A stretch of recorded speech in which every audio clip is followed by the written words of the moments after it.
ரைட்மா start பண்ணேன். சரி, கொஞ்சம் வேகமாக கவனிங்கம்மா. முக்கியமான topics electro magnetic waves topic ஆரம்பிக்கலாம். சின்ன லெசன் தான், ஒரு 1.5 மணி நேரத்தில் முடிச்சிடுறேன். Right, electro magnetic waves. சரி, கிளாஸ் பசங்களும் இருக்கீங்க, நீங்களும் கவனிங்க. ஈஸியான டாபிக் தான். இதில் டிஸ்பிளேஸ்மெண்ட் கரண்ட்னா என்னென்னு தெரிஞ்சுக்க போகிறோம். முதல் டாபிக் வந்து டிஸ்பிளேஸ்மெண்ட் கரண்ட்னா என்னென்னு தெரிஞ்சுக்க போகிறோம். அண்டு எலக்ட்ரோ மேக்னெட்டிக் வேவ் பற்றி நமக்கு ஒரு நாலேஜ் இருக்கும், அதை இன்னும் கொஞ்சம் டெவலப் பண்ணி பார்ப்போம். அதோட கேரக்டர், அதோட பண்புகள், transverse nature of electromagnetic wave and electromagnetic ஸ்பெக்ட்ரம்னு சொல்லுவாங்க. அதில் கூடிய கலர்ஸான radio wave, microwave, infrared, visible, ultraviolet, x ray, gamma ரேன்னு சொல்லிட்டு இஎம்எம்ஸ்க்கான அப்ளிகேஷன்ஸ் எல்லாத்தையும் பார்த்தாலே லெசன் முடிஞ்சு. One of the shortest lesson in 12th ரொம்ப குட்டி லெசன். சரி, இந்த லெசன் போகிறதுக்கு முன்னாடி என்ன சார் தெரிஞ்சுக்கணும் அப்படின்னா, புது ஸ்டூடெண்ட்ஸ்க்கு ஒரே ஒரு சொல்லணும்னா, ஒரு ஒயர் இருக்குது, அந்த ஒயர் வழியாக கரண்ட் மின்சாரம் பாஞ்சு போகுது. ஒரு கரண்ட் போகுது அப்படின்னா எப்பயுமே அதை சுற்றி வந்து மேக்னெட்டிக் ஃபீல்டை கிரியேட் பண்ணும். அதை சுற்றி என்ன கிரியேட் பண்ணும்? காந்தப்புலம். அந்த மின்புலம் காந்தப்புலத்தை உருவாக்கும். என்னம்மா பண்ணும் ராஜ்? மின்புலம் காந்தப்புலத்தை உருவாக்கும். எலக்ட்ரிக் ஃபீல்டு மேக்னெட்டிக் ஃபீல்டை கிரியேட் பண்ணும். அது வேறு விஷயத்தில் கிரியேட் பண்ணும். லென்ஸ்லாம் நல்லா படிச்சுக்கோங்கம்மா. எப்போ மேக்னெட்டிக் ஃபீல்டு, நான் ஒன் ஸ்டூடெண்ட் சொல்கிறேன், லென்ஸ்லாம் நடத்தியிருப்பேன். எப்போ மேக்னெட்டிக் ஃபீல்டு எப்போ இன்க்ரீஸ் ஆகும், டிக்ரீஸ் ஆகும் அப்படிங்கிறது, ஓகேங்களா? இன்சைட் போகிறப்ப வெளி சைடு போகிறப்ப அப்படிங்கிறது அந்த கான்செப்டெல்லாம் நடத்திருப்பேன். டைரக்ஷன் பேஸ்டு பண்ணி நிறைய விஷயம் நடத்திருப்பேன். அது தெளிவாக பார்த்தீங்கன்னா, அது ரிவிஷன் பண்ணினா மறந்து போயிடும். சரி, ஓகே, ரைட்டு. இது வந்து பார்த்தீங்கன்னா ஃபஸ்ட்டு விஷயம், ஃபிசிக்ஸ் வேணான்னு சொல்கிறோன்னா இந்த லெசன் எழுதலாம். இது ஒரு கெமிஸ்ட்ரி மாதிரி நினச்ச வேண்டியதான். ஏன்னா லெசன் அந்தளவுக்கு ஷார்ட்டாக தான் இருக்கும். சரி, ரைட், ஓகே, ஆரம்பிச்சிடலாம். ஆரம்பிக்கிறது முன்னாடி நம்ம தெரிய வேண்டியது, எலக்ட்ரிக் ஃபீல்டு மேக்னெட்டிக் ஃபீல்டை கிரியேட் பண்ணும். ஓகேங்களா? இது ஒயர்ஸ்டெட்டோட எக்ஸ்பெரிமெண்ட்டு, ரொம்ப முக்கியமான ஒரு எக்ஸ்பெரிமெண்ட்டு, எப்பயுமே ஞாபகம் வச்சுக்கணும். வைஸ் வெர்சா அதே மாதிரி மேக்னெட்டிக் ஃபீல்டும் எலக்ட்ரிக் ஃபீல்டை கிரியேட் பண்ணும். Pனா வந்து மேக்னெட்டிக் ஃபீல்டு, Iனா கரண்ட் ஃபீல்டு. மேக்னெட்டிக் ஃபீல்டு நினச்சாலும் இப்போ இன்னொரு இடத்துல ஒரு ஒயர் வைக்கிறேன் அப்படின்னா, இந்த மேக்னெட்டிக் ஃபீல்டு பட்டுச்சுன்னா அதில் என்ன கிரியேட் ஆகும்? கரண்ட் கிரியேட் ஆகும். ஆனால் அது ரியல் கரண்ட் கிடையாது, இன்டியூஸ்டு கரண்ட். ஏன்னா இந்த கரண்ட்னால இந்த கரண்ட் இன்டைரக்டாக ரெடி ஆகுது. தூண்டப்பட்ட மின்சாரம். இது பொதுவான மின்சாரம் கிடையாது, தூண்டப்பட்ட மின்சாரம், இன்டியூஸ்டு கரண்ட்னு இங்கிலீஷில் சொல்லுவோம். அவ்வளோதானே, வேறு எதுவும் கிடையாது. அப்படியே நம்ம டாப்பிக்கை ஜம்ப் பண்ணி போவோம். Maxwell displacement current. என்ன சார் மேக்ஸ்வெல்லோட டிஸ்பிளேஸ்மெண்ட் கரண்ட்? இதுதான் ஃபஸ்ட்டு டாப்பிக்கு. நம்ம முதல்ல டிஸ்பிளேஸ்மெண்ட் கரண்ட்னா என்னென்னு சொல்லிக் கொடுங்க சார் அப்படின்னு கேட்டிங்கன்னா, ரெக்கார்டிங் போட்டு வச்சு மட்டும் பார்த்துக்கிறேன். ஓகே, ரைட்மா, ரெக்கார்டிங் போட்டு. ஓகே, என்னன்னாங்கன்னா இப்போ பாருங்கள், இங்கே ஒரு சர்க்யூட் காட்டியிருக்கேன். உங்களுக்காக இன்னும் கொஞ்சம் பெருசாக கூட காட்டுறேன். இது கொஞ்சம் சர்க்யூட் கவனிங்க. இந்த சர்க்யூட்டே டிசைன் பண்ணதை டிஸ்பிளேஸ்மெண்ட் கரண்ட் எக்ஸ்பிளைன் பண்ணுறது தான். கனலிசன்மா, இப்போ இதுதான் கீன்னு சொல்லுவாங்க. கீனா சுவிட்சு. இது இங்கிட்ட வந்து டச் பண்ணால் மட்டும்தான் கரண்ட் ஃப்ளோ ஸ்டார்ட் ஆகும். எங்கே சார் கரண்ட் போகும் அப்படின்னா, இந்த பெரிய கோடு இருக்குல்ல, இது பேர் ஹை பொட்டன்ஷியல், உயர் மின்னழுத்தம். ஹை பொட்டன்ஷியல்லேருந்து கரண்ட் இப்படி டெவலப் ஆகும். ஹை பொட்டன்ஷியல் கரண்ட் இப்படி டெவலப் ஆகி அப்படியே கிளம்பி இங்கே வந்துடும். ஹை பொட்டன்ஷியல்லேருந்து வரதெல்லாம் ப்ளஸ் சார்ஜ், ஹை பொட்டன்ஷியல் வரதெல்லாம் ப்ளஸ் சார்ஜ் இங்கே வரும். இங்கே வந்து பார்த்தீங்கன்னா கீ போட்டதுக்கப்புறம் மைனஸ் சார்ஜ் எல்லாம் இங்கே வரும். இப்போ அவ்வளோதான் பாயிண்ட்டு. இப்போ இன்பிட்வீனில் ஒரு கேப் இருக்குது. எல்லாருக்குமே இது புரியும். என்ன புரியும்? ப்ளஸ் சார்ஜ், இன்னொரு பக்கம் ஃபுல்லாகவே மைனஸ் சார்ஜ். இப்போ ப்ளஸ் சார்ஜ் மைனஸ் சார்ஜ் இருக்கப்போ என்னங்க சார் நடக்கும்? அதை எனக்கு ஷார்ட்டாக சொல்லுங்கள் சார் அப்படின்னா, பாருங்கம்மா, இங்கே இருக்கக்கூடியதெல்லாம் எலக்ட்ரான் கம்மியாக இருக்கக்கூடிய ஆள், இங்கே இருக்கிறதெல்லாம் எலக்ட்ரான் அதிகமாக இருக்கக்கூடிய ஆள். இங்கேருந்து எலக்ட்ரான்ஸ் என்ன பண்ண ட்ரை பண்ணும்? இங்கே வர ட்ரை பண்ணும். எலக்ட்ரான் இந்த பக்கம் வந்துச்சுன்னா கரண்ட் இந்த பக்கம் வரும். 12th இன்னுமே நம்ம நியூ ஸ்டூடெண்ட்ஸ் சொல்கிறேன், இப்போது ஓல்டு ஸ்டூடெண்ட்ஸ் தெரியும். எலக்ட்ரான் ஃப்ளோ இந்த பக்கம் இருந்துச்சுன்னா கரண்ட் ஃப்ளோ அதுக்கு ஆப்போசிட் டைரக்ஷனில் இருக்கும். மைனஸ்னால் எலக்ட்ரான் நிறையா இருக்கக்கூடிய ஆள், ப்ளஸ்னால் எலக்ட்ரான் கம்மியாக இருக்கக்கூடிய ஆள். ஸோ எலக்ட்ரான் இந்த பக்கம் வரப்போ கரண்ட் இந்த பக்கம் ட்ரை பண்ணும். இந்த இடத்துல ஒரு கேப் மூலமாக போகுது பார்த்தீங்களா, இந்த கரண்ட்டு தான் டிஸ்பிளேஸ்மெண்ட் கரண்ட். ஓகே, அந்த கேப்பில் போகக்கூடிய கரண்ட் வந்து டிஸ்பிளேஸ்மெண்ட் கரண்ட்டு. ஓகேங்களா? இடப்பெயர்வு மின்சாரம்னு தமிழில் சொல்லுவோம். சரிங்க சார், அப்போ இந்த சர்க்யூட்டில் போகிறது இந்த இது என்னங்க சார்? இது கண்டக்ஷன் கரண்ட்டு, கடத்து மின்சாரம். ஐசி இங்கே போகிறது ஐடி. சரி, ரைட்டு. அதாவது கண்டக்ஷன் கரண்ட் மூலமாக இண்டக்ஷன் கரண்ட் மூலமாக டிஸ்பிளேஸ்மெண்ட் கரண்ட் உருவாகும். சரியா? டிஸ்பிளேஸ்மெண்ட் கரண்ட் எங்கே சார்? இங்கேருந்து இங்கே போகுமானா எஸ், இந்த வேவ் ஃபார்மில் போகும். இதை பற்றி தான் ஃபியூச்சரில் ஆராய்ச்சி பண்ணுறப்போ வேவ் கிரியேட் ஆகுது. என்ன சார் வேவ் கிரியேட் ஆகுதுன்னா, இன்றைக்கும் மொபைல் ஃபோனில் ஒரு சிக்னல் வருது, எனக்கு நெட்டு கிடைக்குது, ஃபோன் சிக்னல் கிடைக்கலன்னு சொல்கிறீங்க. எல்லாமே இந்த கான்செப்டை பேஸ் பண்ணி தான். ஒரு இடத்துல வந்து பார்த்தீங்கன்னா சிக்னல் கொடுத்து இன்னொரு இடத்துல அதை ரீச் பண்ண வைக்கிறது தான் பாயிண்ட். நடுவில் கூடிய பொருளை பனட்ரேட் பண்ணிட்டு போயிடும், நடுவில் இருக்கிற எல்லா பொருளையும் தொலைச்சிட்டு போயிடும். அது வந்து பார்த்தீங்கன்னா போக சொல்கிறேன். சரி, ஃபஸ்ட்டு டிஸ்பிளேஸ்மெண்ட் கான்செப்ட் கரண்ட் வந்து பார்த்தீங்கன்னா கண்டுபிடிக்கிறாங்க. இதுதான் மொதல் பாயிண்ட் வந்து பார்த்தீங்கன்னா இன்றைக்கி நம்ம யூஸ் பண்ணக்கூடிய மொபைல் ஃபோன்ஸோட சிக்னல்ஸ் ஆகட்டும் மற்ற எல்லாமே. சரி, ரைட், ஓகே. இது மேக்ஸ்வெல்லோட டிஸ்பிளேஸ்மெண்ட் கரண்ட்னு சொல்லுவாங்க. சரி சார், மேக்ஸ்வெல்லோட டிஸ்பிளேஸ்மெண்ட் கரண்ட் புரியுது, ஒரு சர்க்யூட்டுக்கு இன்னொரு சர்க்யூட்டுக்கு நடுவில் கரண்ட் போகுதுன்னு சொல்கிறீங்க. சரி சார், நம்புகிறேன் அப்படின்னா நம்பி தான் ஆகணும், இதை நம்ம செஞ்சு காட்ட முடியாது இல்லையா? ஸோ எல்லோரும் நம்பணும். அப்போ டிஸ்பிளேஸ்மெண்ட் கரண்ட்னா என்னது? இதுதான் அப்படின்னா இதை வந்து ஈக்குவேஷன் வைஸில் ஆம்பியர் எப்படி சொல்கிறாரு அப்படிங்கிறத பார்க்கணும். ஆல்ரெடி இதெல்லாம் சொல்லி கொடுத்துருப்பேன். க்ளோஸ்ட் இன்டீரியலே வந்து பார்த்தீங்கன்னா நம்ம என்ன பண்ணுவோம், இப்படி 0 சிம்பிள் போட்டோம்னா க்ளோஸ்ட் இன்டீரியல்னு அர்த்தம். அதாவது இந்த இடத்துல பார்த்தீங்கன்னா கரண்ட் இங்கே ஆரம்பித்து இங்கே கடந்து அகைன் இங்கே வரும். அதுதான் வந்து பார்த்தீங்கன்னா ஸ்டார்ட் பண்ண இடத்துக்கே எண்ட் ஆகுறது. ஸோ அதனால closed integral of magnetic field dot DL vector which is equal to μ0 time I. இது ஆல்ரெடி பார்த்தாச்சா? காஸ் லாவில் எக்ஸ்பிளைன் பண்ணியிருப்போம். ஓகேங்களா? அதாவது ஒரு மேக்னெட்டிக் ஃபீல்டு ஒரு குறிப்பிட்ட லென்த்தில் கிரியேட் ஆகிறதுக்கு காரணம் அந்த கரண்ட் வந்து அதை சுற்றி இருக்கக்கூடிய பெர்மிட்டிவிட்டியை பொறுத்து பெர்மிஎபிலிட்டியை பொறுத்து தான் இருக்கும் அப்படிங்கிறது பாயிண்ட். அப்போ இந்த கரண்ட்டை பொறுத்து என்னது மேக்னெட்டிக் ஃபீல்டு இருக்கும். இஃப் இன் கேஸ் சார் வந்து இந்த சுவிட்சை ஆன் பண்ணல, அப்போ என்ன சார் ஆகணும்? கரண்ட்டு கிடையாதுன்னா அந்த இடத்துல என்ன கிடையாது? மேக்னெட்டிக் ஃபீல்டு கிடையாது. சார் என்ன சார் சொல்கிறீங்க அப்படின்னா நல்லா பாருங்க. இது வந்து பார்த்தீங்கன்னா கீ ஆனில் இருக்கப்போ, இது வந்து பார்த்தீங்கன்னா கீ ஆஃபில் இருக்கிறப்போ, key on and key off ரெண்டு சுச்சுவேஷன் இந்த இடத்துல கிரியேட் ஆகுதுமா. கீ ஆன் பண்ணுறப்ப என்னங்க சார் ஆகும்? μ0 டைம் I கிரியேட் ஆகும். அண்ட் கீ ஆஃப் பண்ண என்னங்க சார் ஆகும்? அந்த μ0 டைம் I கரண்ட் வந்து என்னது இதில் பாஸ் ஆகாது. பாயிண்ட் நல்லா ஞாபகம் வச்சுக்கணும். இந்த இடத்துல கரண்ட் வந்து பாஸ் ஆகும், இந்த இடத்துல கரண்ட் வந்து பாஸ் ஆகாது அப்படிங்கிறது தான் பாயிண்ட். சரி, ரைட். அப்போ இந்த ஃபார்முலா எழுதிக்கலாமா? நோட் பண்ணிக்கோங்க. இது ஆம்பியரோட சர்க்யூட்டல் லா. இந்த ஆம்பியர் சர்க்யூட்டில் இந்த கரண்ட் இருக்குது, இதில் கரண்ட் இல்லை. நோட் பண்ணிக்கோங்க.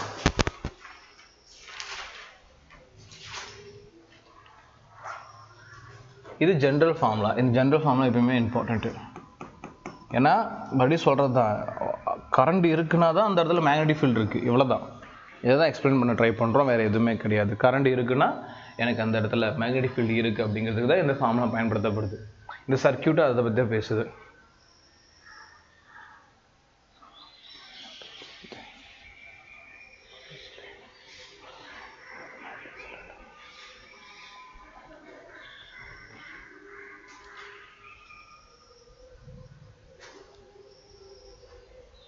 இது ஆம்பியரோட சர்க்யூட்டல் லாவும்.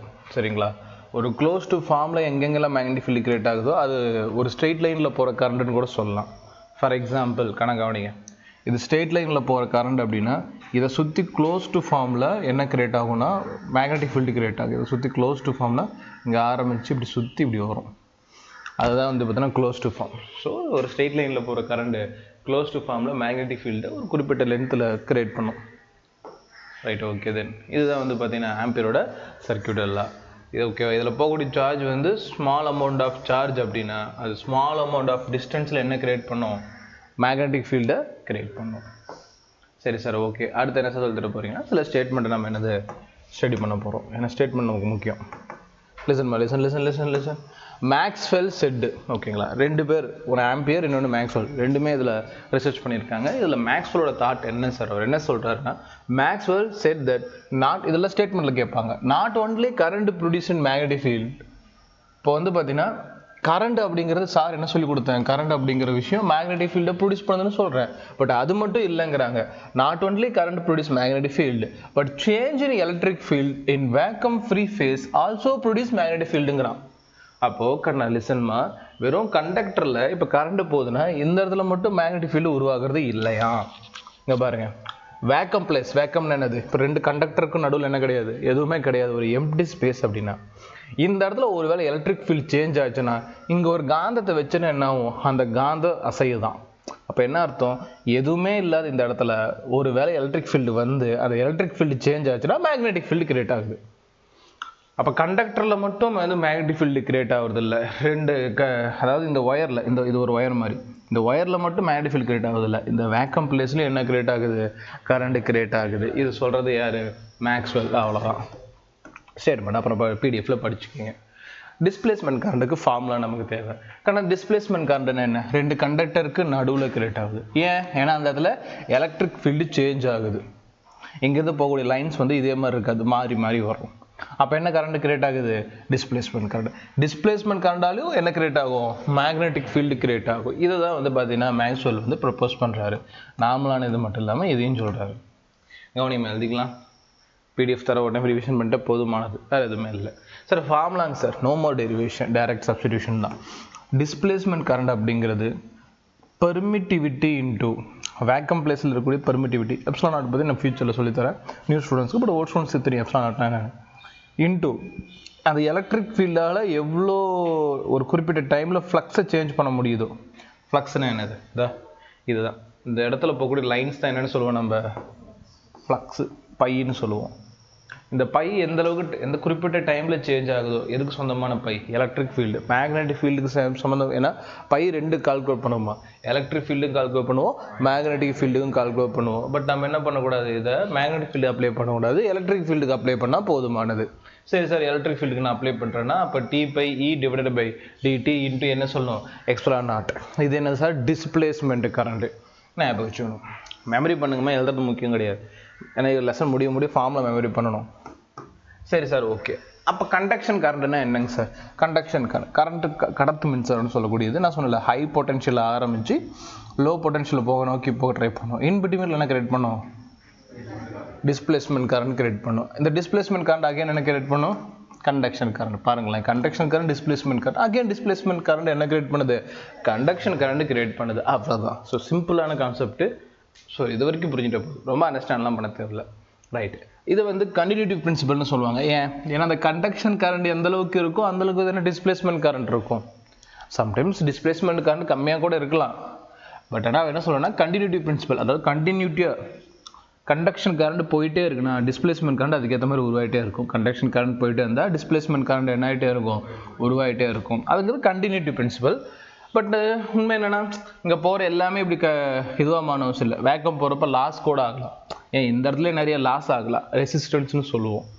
பட் ஓகே, கண்டினியூட்டி பிரின்சிபலில் எவ்வளோ கண்டக்ஷன் கரண்ட் இருக்கோ அந்தளவுக்கு டிஸ்பிளேஸ்மெண்ட் கரண்ட் இருக்குது. ஞாபகம் வச்சுக்கணும். மோடிஃபிகேஷன் ஆஃப் ஆம்பியர் சர்க்யூட் எல்லாம். ஏன் sir modification of ampere circuit எல்லாம்? அவங்க என்ன சொல்கிறாங்கன்னா, ஒரு ஒயரில் கவனிங்க, இந்த இடத்துல ஒரு ஒயர் இருக்குது அப்படின்னா இந்த இடத்துல ஒரு கரண்ட் போகுதுன்னா இதை சுற்றி ஒரு குறிப்பிட்ட டிஎல் டிஸ்டன்ஸில், இங்கே பாருங்கள், ஒரு குறிப்பிட்ட டிஎல் டிஸ்டன்ஸில் மேக்னெட்டிக் ஃபீல்டு கிரியேட் ஆகுது. அதுதான் close integral of B vector dot DL vector which is equal to mu naught I சொல்கிறோம். ஃபார்முலா ஞாபகம் வச்சுக்கணும். Integral of B vector dot DL vector dot which is equal to mu time ஐன்னு சொல்கிறோம். இந்த ஃபார்முலாவை கொஞ்சம் இப்போ மாடிஃபை பண்ணிடுறோம். வாய், ஏன்னா இப்போ என்கிட்ட வெறும் ஒரு கரண்ட்டு மட்டும் இல்லை, கண்டக்ஷன் கரண்ட் இருக்குது, இண்டக்ஷன் கரண்ட் இருக்குது. இது மூலமாக எனக்கு என்ன கிரியேட் ஆகும்? இன்னும் மேக்னெட்டிக் ஃபீல்டு அதிகமாக கிரியேட் ஆகும். ஸோ அப்போ இப்போ பாருங்கள், closed integral of B vector dot DL vector mu naught time conduction current plus conduction current into displacement current.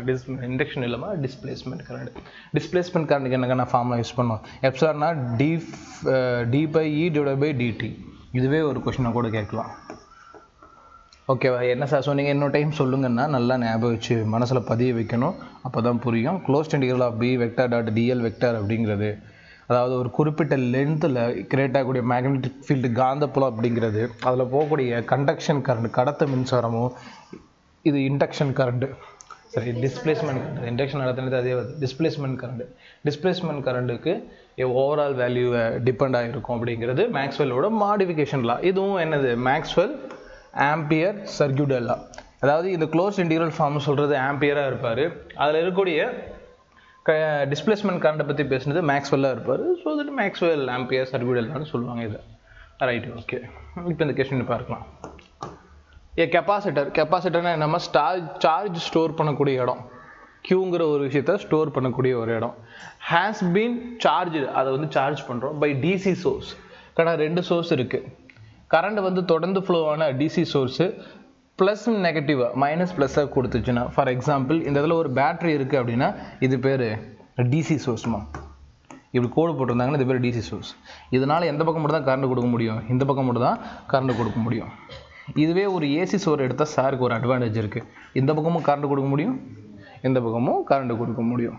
இப்போ வந்து சீரியல் பல்பெல்லாம் எடுக்கிறீங்க, அதில் வந்து ப்ளூ கலர் ஒரு டைம், ரெட் கலர் ஒரு டைம். அப்போ ப்ளூ கலருக்கு ஒரு சிக்னல், ரெட் கலருக்கு ஒரு சிக்னல்னால் கைண்ட் ஆஃப் மெக்கானிசம் தான் ஏசி. சரி, ரைட், ஓகே. ஷார்ட்டாக சொன்னால் இன்னும் நிறையா இருக்குது, அது மட்டுமே கிடையாது. இப்போது ஞாபகம் வச்சுங்க, 2 சைடு கரண்ட் கொடுத்தா ஆல்டர்னேட்டிவ் கரண்ட், மாறுதிசை மின்னோட்டம். ஒரு சைடு மட்டும் கொடுத்தா டிசின்னு சொல்லுவாங்க. சரி, இது ஓகே சார். கொஷின் என்ன சொல்கிறாங்க சார், அது கொஞ்சம் எக்ஸ்பிளைன் பண்ணுங்கள் அப்படின்னா, சரி, டிசி சோர்ஸ் மூலமாக என்ன பண்ணுறோம், ஒரு கெப்பாசிட்டருக்கு வந்து சார்ஜ் பண்ணுறேன். What are the magnitude of conduction and displacement current when it is fully charge? ஃபுல்லாக சார்ஜ் ஆனால் இதோட conduction current and displacement current பற்றி கண்டக்ஷன் கரண்ட் என்னவா இருக்கும்? இது கண்டக்ஷன் கரண்ட். இதனால 2 கேப் இருக்கா? கேப் இருந்த இடத்துல என்ன கிரியேட் ஆகும்? டிஸ்பிளேஸ்மெண்ட் கரண்டா? ரைட்.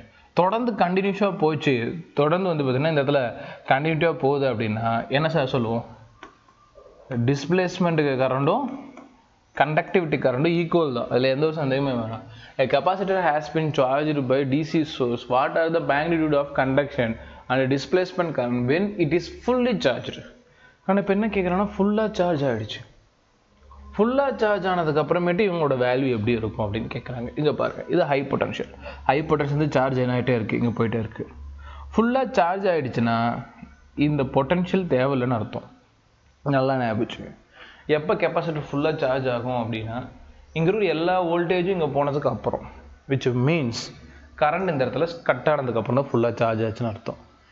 எப்பயுமே அதை ஞாபகம். உதாரணத்துக்கு வந்து பார்த்திங்கன்னா ஒரு பொருள் ஒன்று வாங்குகிறோம், அதுக்கு ஒரு 100 ரூபா தேவைப்படுது. நம்ம 100 ரூபா கொடுத்துட்டோம்னா அந்த வேலை முடிஞ்சிச்சு. இனிமேல் காசு வாங்குற ஆள் நமக்கு தேவை கிடையாது, அவனை அனுப்பிடணும். ஸோ இவன் ஃபுல்லாக சார்ஜ் ஆகிறான், அவனுக்கு தேவையான எல்லா விஷயமும் ஆனதுக்கப்புறம் பேட்டரி கட்டு. அப்போது கண்டக்ஷன் கரண்டும் டிஸ்பிளேஸ்மெண்ட் கரண்டும் அதில் இருக்காது. இதுதான் கண்டிஷன், கெப்பாசிட்டர் கண்டிஷன் சொல்லுவாங்க இதை.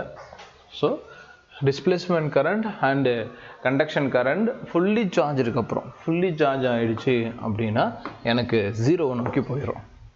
அதுதான் அந்த இடத்துல கொடுத்துருக்கோம்.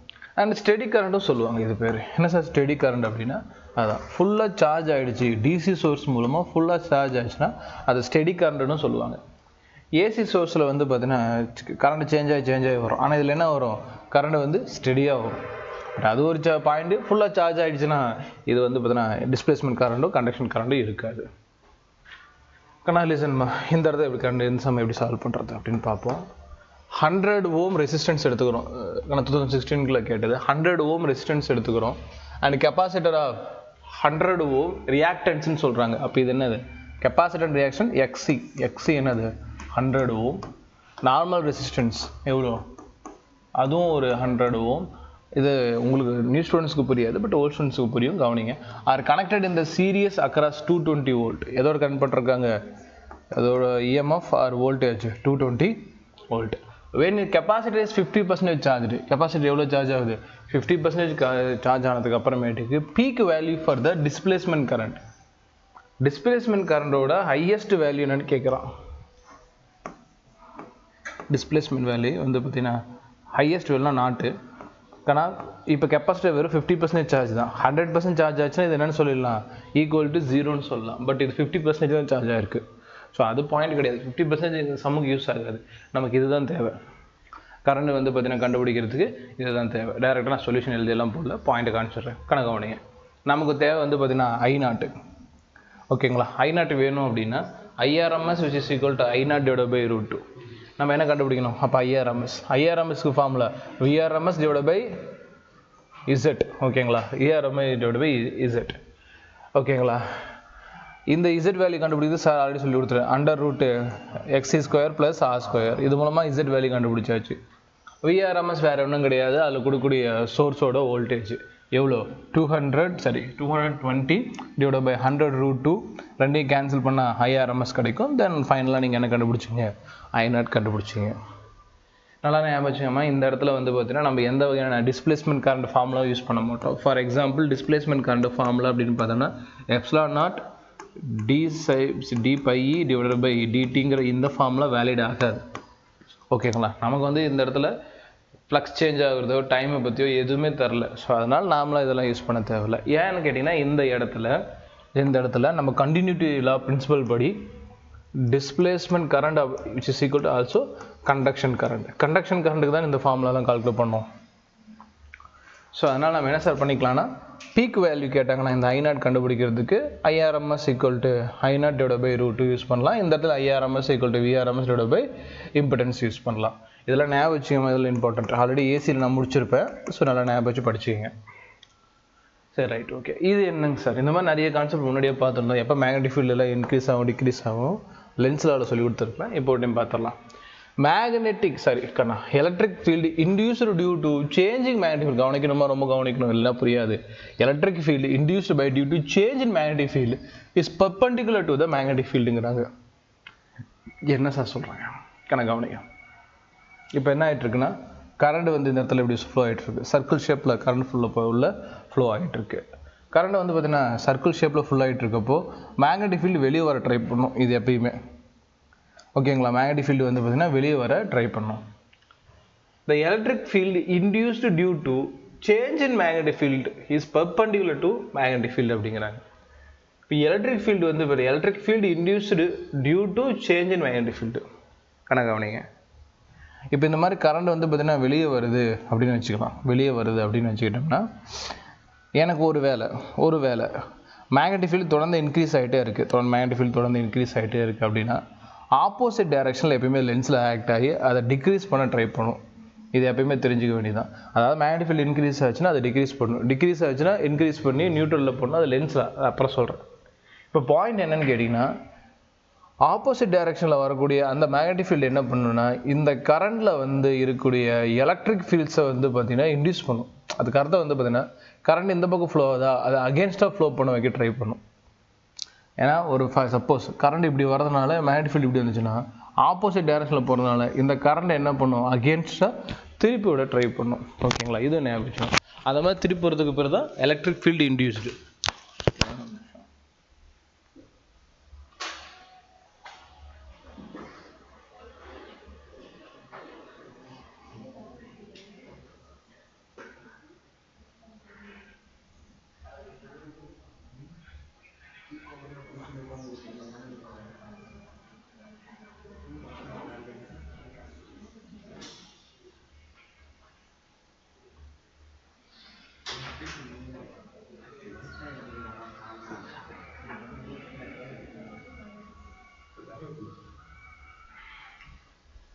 கிளியர் இல்லை, இது ஞாபகம் வச்சுக்கோங்க. சும்மா ஸ்டேட்மெண்ட் தான், அதுதான் போகணும். ரைட், கவனிங்க மறுபடியும் இதை டிஸ்பிளேஸ்மெண்ட் கரண்டில் எப்படி புரிஞ்சுக்கோங்க. ஆனால் எந்த இடத்துல தான் என்ன ஆகுது, ப்ளஸ் சார்ஜ் இந்த பக்கம் மைனஸ் சார்ஜ் போகுது, you get displacement current. Displacement current எப்படி போகுதுன்னா மேக்னெட்டிக் ஃபீல்டு வெளியே வந்து உள்ளே போகும். ஸோ இங்கே வெளியே வரக்கூடிய மேக்னெட்டிக் ஃபீல்டு இந்த பக்கம் உள்ளே போகுது. இந்த இடத்துல மேக்னெட்டிக் ஃபீல்டு இப்படி உள்ளே போகுது, இங்கிருந்து வந்து இப்படி உள்ளே போகும். அதை தான் வந்து பார்த்திங்கன்னா நம்ம கரெக்டாக ரைட் ஹேண்ட் ரூல் யூஸ் பண்ணி கண்டுபிடிக்கணும். இப்போ என்னங்க சார் நடக்குது அப்படி கேட்டிங்கன்னா இந்த சைடு எனக்கு தொடர்ந்து கரண்ட் இன்க்ரீஸ் ஆகிட்டே இருந்துச்சுன்னா எனக்கு இந்த பக்கம் மேக்னெட்டிக் ஃபீல்டு இன்க்ரீஸ் ஆகிட்டே இருந்துச்சுன்னா ஆப்போசிட் டைரெக்ஷனில் என்ன கிரியேட் ஆகும்னா லென்ஸில் படி எந்த ஒரு மேக்னெட்டிக் ஃபீல்டு கிரியேட் ஆனாலும் அதுக்கு ஆப்போசிட் டைரெக்ஷனில் ஒரு மேக்னெட்டிக் ஃபீல்டு இன்டியூஸ் ஆகி கரண்ட்டை ரிவர்ஸ் ஆக ட்ரை பண்ணும். விச் மீன்ஸ் இந்த பக்கம் வந்துகிட்டே இருந்துச்சு அப்படின்னா அது ஆப்போசிட் டைரெக்ஷனில் கிரியேட் ஆகி இந்த கரண்ட்டை ஆப்போசிட்டில் மூவ் பண்ண ட்ரை பண்ணும் அப்படிங்கிறது தான் பாயிண்ட். ஞாபகம் வச்சுக்கோங்க. Right, the Maxwell's equations. சரி, right, okay. All the basis of electromagnetism can be the electric field and magnetic field. ரெண்டு சேர்ந்த magnetism, electromagnetism can be explained in the term of four fundamental equations called Maxwell equations. நான் இனிமேல் ஒரு 4 equation நடத்துவேன். அந்த 4 ஈக்குவேஷனும் Maxwell சொன்ன கான்செப்டுக்கான fundamental equation. Maxwell did not discovered 4 equation. மறுபடியும் சொல்கிறேன், இந்த 4 ஈக்குவேஷனும் மேக்ஸ்வெல் கண்டுபிடிக்கல. But worked on them and stated these 4 fundamental equations define complete electromagnetism. இந்த 4 ஈக்குவேஷன் இவர் கண்டுபிடிக்கலனாலும் இந்த 4 ஈக்குவேஷனையும் அவர் எதுக்காக பயன்படுத்துகிறாரு, எலக்ட்ரோமேக்னடிசத்துக்காக பயன்படுத்தியிருக்காரு, அதை டிஃபைன் பண்ணியிருக்காரு, எக்ஸ்பிளைன் பண்ணியிருக்காருன்னு ஒரு ரிலன்ஸ் இருக்குது. பார்த்துக்கேன். ஏன்னா நிறைய சயின்டிஸ்ட் ஒர்க் பண்ணியிருப்பாங்க. 4 நாள் தான் டக்குன்னு பார்த்தா முடிஞ்சுமா. கவனிங்க. ஃபஸ்ட்டு காஸியன் லா. ஃபஸ்ட் வந்து காஸியன் லா இல்லையா காஸ் லா ஆஃப் எலக்ட்ரோஸ்டாட்டிக்ஸ். அது ஆல்ரெடி சொல்லியிருப்போம். ஒரு பர்மிட்டிவிட்டி பேஸில் எவ்வளோ சார்ஜ் வந்து பார்த்திங்கன்னா ஒரு இன்சைட், அதாவது ஒரு அவர் சொல்கிற காஸியன் சர்ஃபேஸ்க்குள்ளே இருக்கோ அதுக்கேற்ற மாதிரி அதில் என்ன கிரியேட் ஆகும், க்ளோஸ்டு சர்ஃபேஸில் எலக்ட்ரிக் ஃப்ளக்ஸ் கிரியேட் ஆகும். அதே வந்து பார்த்திங்கன்னா ஒரு எலக்ட்ரிக் ஃபீல்டு ஒரு குறிப்பிட்ட ஏரியாவில் கிராஸ் ஆகி போகுது அப்படின்னா அதில் இருக்கக்கூடிய பர்மிட்டிவிட்டி ப்ளஸ் அந்த சார்ஜ் இன்சைடு எவ்வளோ இருக்கோ அந்த வேல்யூக்கு ஈக்குவல் அப்படிங்கிறது சொன்னது தான். இது 2 ஃபார்முலா நான் இப்போ சொல்ல போகிறதில்ல. இந்த 2 ஃபார்முலா நம்ம ஆல்ரெடி என்ன பண்ணியாச்சு, எலக்ட்ரிக் ஃபீல்டில் சொல்லி கொடுத்துட்டேன் சரியா. So phi equal to q inside divided by epsilon naught. என்ன சார் ஸ்டேட்மெண்ட்? Electric flux through the closed surface is 1 divided by epsilon naught times total charge of enclosed by the சர்ஃபேஸ்ம்பாங்க. இதுதான் காஸ்லா. இது வந்து 12th இருந்ததுன்னா இது எழுதுனீங்கன்னா மார்க் வரும் ஓகேங்களா. பட் நமக்கு அது தேவையில்லை. நமக்கு என்ன தேவை, 1 divided by epsilon naught times அந்த சார்ஜ் உள்ளே இருக்கக்கூடிய சார்ஜ் எவ்வளோ வேல்யூ இருக்கோ அந்தளவுக்கு ஃப்ளக்ஸ் கிரியேட் ஆகும் அப்படிங்கிறது தான் நமக்கு அண்டர்ஸ்டாண்டிங் தேவையான பாயிண்ட். முதல் இந்த விஷயம் வந்து பார்த்தீங்கன்னா எலக்ட்ரோ மேக்னட்டிசத்தில் அப்ளை ஆகுது. இதெல்லாம் எலக்ட்ரோ மேக்னட்டிசத்தில் அப்ளை ஆகும். ரெண்டாவது காஸிலாவும் மேக்னட்டிசம் அப்படியே மேக்னட்டிசம் திருப்பிடுறாரு. மேக்னட்டிசம் பொறுத்த வரைக்கும் க்ளோஸ்டு சர்ஃபேஸில் வச்சுக்கணும். க்ளோஸ்டு சர்ஃபேஸில் எந்த வகையான ஃப்ளக்ஸும் உருவாகாது. க்ளோஸ்டு சர்ஃபேஸில் என்ன கிரியேட் ஆகுது, எந்த வகையான மேக்னெட்டிக் ஃப்ளக்ஸும் கிரியேட் ஆகாது. Okay right sir. அது கிரியேட் ஆகலை அப்படின்னா அது எந்த ஒரு குறிப்பிட்ட ஏரியாவில் ஃப்ளக்ஸ் லைன்ஸை கிரியேட் பண்ணாது. அப்போ இது ரெண்டுமே என்னது, 0. So magnetic flux through any closed surface always 0. இதெல்லாம் நம்ம ஆல்ரெடி நடத்திருப்போம். ஒரு டைம் எடுத்து நீங்கள் படித்து பாருங்கள் ரைட்டா. என்ன ரீசனாக இருக்குன்னா ஒன்றும் இல்லை, எந்த அளவுக்கு ஃப்ளக்ஸு ஒரு சர்ஃபேஸ்குள்ளே என்டர் ஆகுதோ உடனே என்ன ஆகிடும், அந்தளவுக்கு எக்ஸிஸ்ட்டும் ஆகிடும். இது வழியாக பெனட்ரேட் ஆகி இந்த பக்கம் வந்துடும். ஸோ அதனால் எவ்வளோ இன்சைடு வருது -3 எடுத்துக்கலாம், அவுட் சைடு எவ்வளோ போகுது +3ன்னு எடுத்தால் எப்படி ஆட் பண்ணால் என்ன ஆகிடும், 0 ஆகிடும். ஸோ தட் க்ளோஸ்டு சர்ஃபேஸ் வழியாக போகக்கூடிய இந்த லைன் நல்லா கவனிக்கணும். ஒன்றும் இல்லை, இந்த லைன்ஸ் இருக்குது பார்த்தீங்களா, இந்த லைன்ஸ் உள்ளே வரக்கூடியது வெளியே போயிடுது. அப்படிங்கிறதுனால இந்த இடத்துல ஃப்ளக்ஸை கால்குலேட் பண்ண முடியல அப்படிங்கிறாரு. அதனால் πp = 0. இதுவும் எலக்ட்ரோமேக்னட்டிசம் நடத்தக்கூடிய இஎம்எஃப்பில் எலக்ட்ரோமேக்னட்டிக் வேவில் இன்னும் எலக்ட்ரோமேக்னட்டிக் வேவ் போவே இல்லை. கான்செப்ட் பார்த்துட்டு போவோம். Faraday law of electromagnetic induction இதுவும் அப்ளை ஆகுது. இண்டக்ஷன் என்னங்க சார், எந்த அளவுக்கு ஒரு இஎம்எஃப் கிரியேட் ஆகுதோ அதை கிரியேட் பண்ண ஆளுக்கே அகேன்ஸ்டாக வேலை செய்வோம். குறிப்பிட்ட டைமில் இங்கே பாருங்கள் ஃப்ளக்ஸு சேஞ்ச் ஆகிறதுனால தான் இஎம்எஃப் கிரியேட் ஆகுது. அந்த இஎம்எஃப் கிரியேட் ஆகக்கூடிய இஎம்எஃப் அதுக்காக வேலை செஞ்சவொடனே அகேன்ஸ்டாக மாற்றும். இதை பற்றி நம்ம நிறைய எக்ஸாம்பிள்ஸ் பார்த்துட்டோம். ஜஸ்ட் ஃபார்ம் பண்ணி ஆரம்பிச்சுங்க. அடுத்து வந்து பார்த்திங்கன்னா இந்த இடத்துல இஎம்எஃப் பதிலாக நம்ம என்ன பண்ண போகிறோம், சாரி இந்த இடத்துல ஓவராலாக closed integral of electric field dot dl vector which is equal to -d pi divided by dt. இதுவும் நம்ம சொல்லலாம். சேம் தான் ஒன்றும் பிரச்சனை இல்லை. இதுவும் EMF-க்கான ஃபார்முலா தான். இந்த ஃபார்முலா மட்டும் நான் எக்ஸ்பிளைன் பண்ண மாட்டேன். ஜஸ்ட் ஒரு ஃபார்முலா மட்டும் நீங்கள் பார்த்துக்கங்க. அதில் நம்ம already electric field and magnetic ஃபீல்டை ஃபுல்லாக சொல்லி கொடுத்துட்டேன். ஜஸ்ட் ஃபார்முலா மட்டும் பார்த்துட்டா போதும். அப்போ இதுவும் என்னங்க சார் அப்படின்னு கேட்டிங்கன்னா Faraday law of electromagnetic induction. இதுவுமே எலக்ட்ரோமேக்னெட்டிக் வேவ்ஸில் யூஸ் ஆகும். And fourth equation Ampere Maxwell law. இதுவே நம்ம தனி கொஷின்ஸ் தான் நீட்டில் கேட்பாங்க. இதை கிளாஸ் ஆரம்பிக்கிறப்பே பார்த்துட்டோம். B vector R DL vector equal to μ0 conduction current plus வந்து டிஸ்பிளேஸ்மெண்ட் கரண்ட். இது வந்து பார்த்தீங்கன்னா மேக்ஸ்வெல் அண்டு ஆம்பியரோட டிஸ்பிளேஸ்மெண்ட் லான்னு சொல்லுவாங்க. மொத்தம் இந்த 4 லா வந்து எதுக்கு சார் யூஸ் ஆகுதுன்னா இனிமேல் நடத்தக்கூடிய எலக்ட்ரோ மேக்னெட்டிக் வேவ்ஸுக்கு யூஸ்ஃபுல்லாக இருக்கும். ஸோ ரைட் ஆரம்பிக்கலாம். வாட் இஸ் எலக்ட்ரோ மேக்னெட்டிக் வேவ்னா ஃபஸ்ட்டு இது தெரிஞ்சுக்கணும்.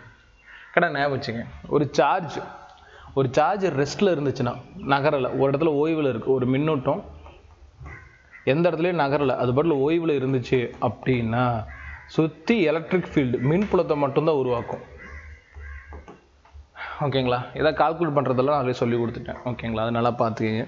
ஒரு சார்ஜ் ரெஸ்ட்டில் இருந்துச்சுன்னா தன்னை சுற்றி என்ன ஃபீல்டு மட்டும் தான் கிரியேட் பண்ணுவோம், எலக்ட்ரிக் ஃபீல்டு மட்டும் தான் கிரியேட் பண்ணுவோம். சரி சார், ஓகே. ஆனால் சார்ஜ் இன் மோஷன், சார்ஜ் நகர ஆரம்பிச்சிருச்சு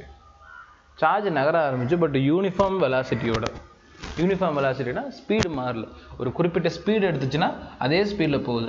எலக்ட்ரிக் ஃபீல்டு அதை சுற்றி இருக்கும்.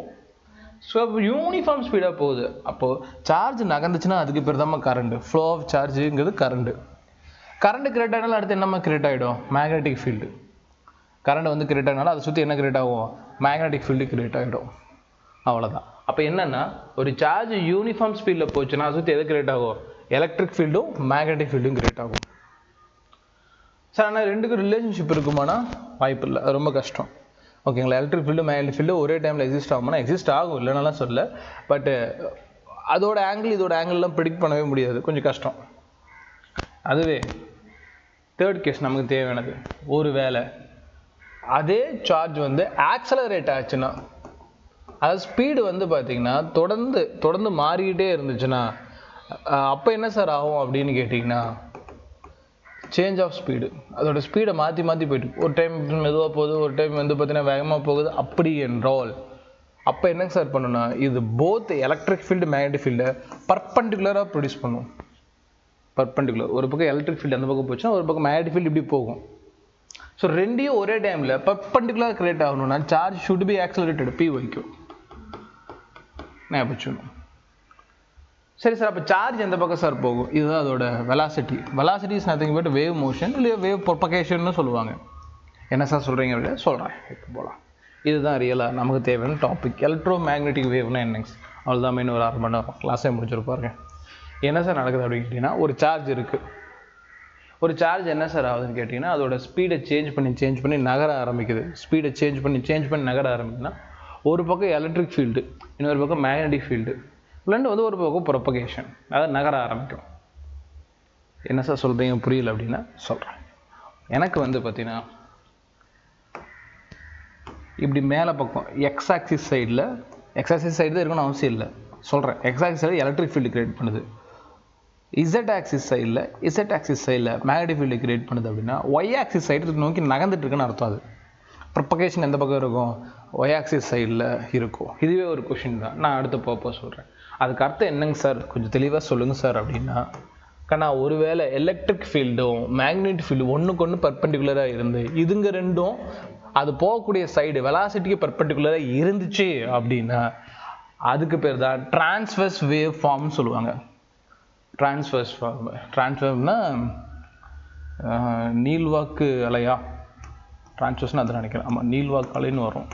சரி, அது இருக்கட்டும். என்னங்க சார் சொல்கிறீங்க அப்படின்னா, ஒரு பக்கம் இங்கே பாருங்கள், இதுதான் இருக்கிறது ஹையஸ்ட்டு எலக்ட்ரிக் ஃபீல்டோட அப்படின்னா இதுதான் E0 இருக்கிறதுலே. இந்த பக்கம் இதுதான் ஹையஸ்ட் Pனா இது P0, அது வேறு.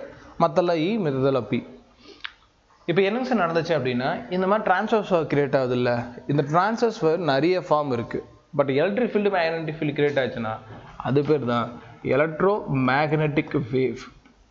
மறுபடியும் சொல்கிறேன், எலக்ட்ரிக் ஃபீல்டும் மேக்னெட்டிக் ஃபீல்டும் கிரியேட் ஆச்சுன்னா அது ஒரு ட்ரான்ஸ்ஃபர் வேவ் ஃபார்மில் இருந்துச்சுன்னா அதுக்கு பேர் எலக்ட்ரோ மேக்னெட்டிக் ஃபார்ம்.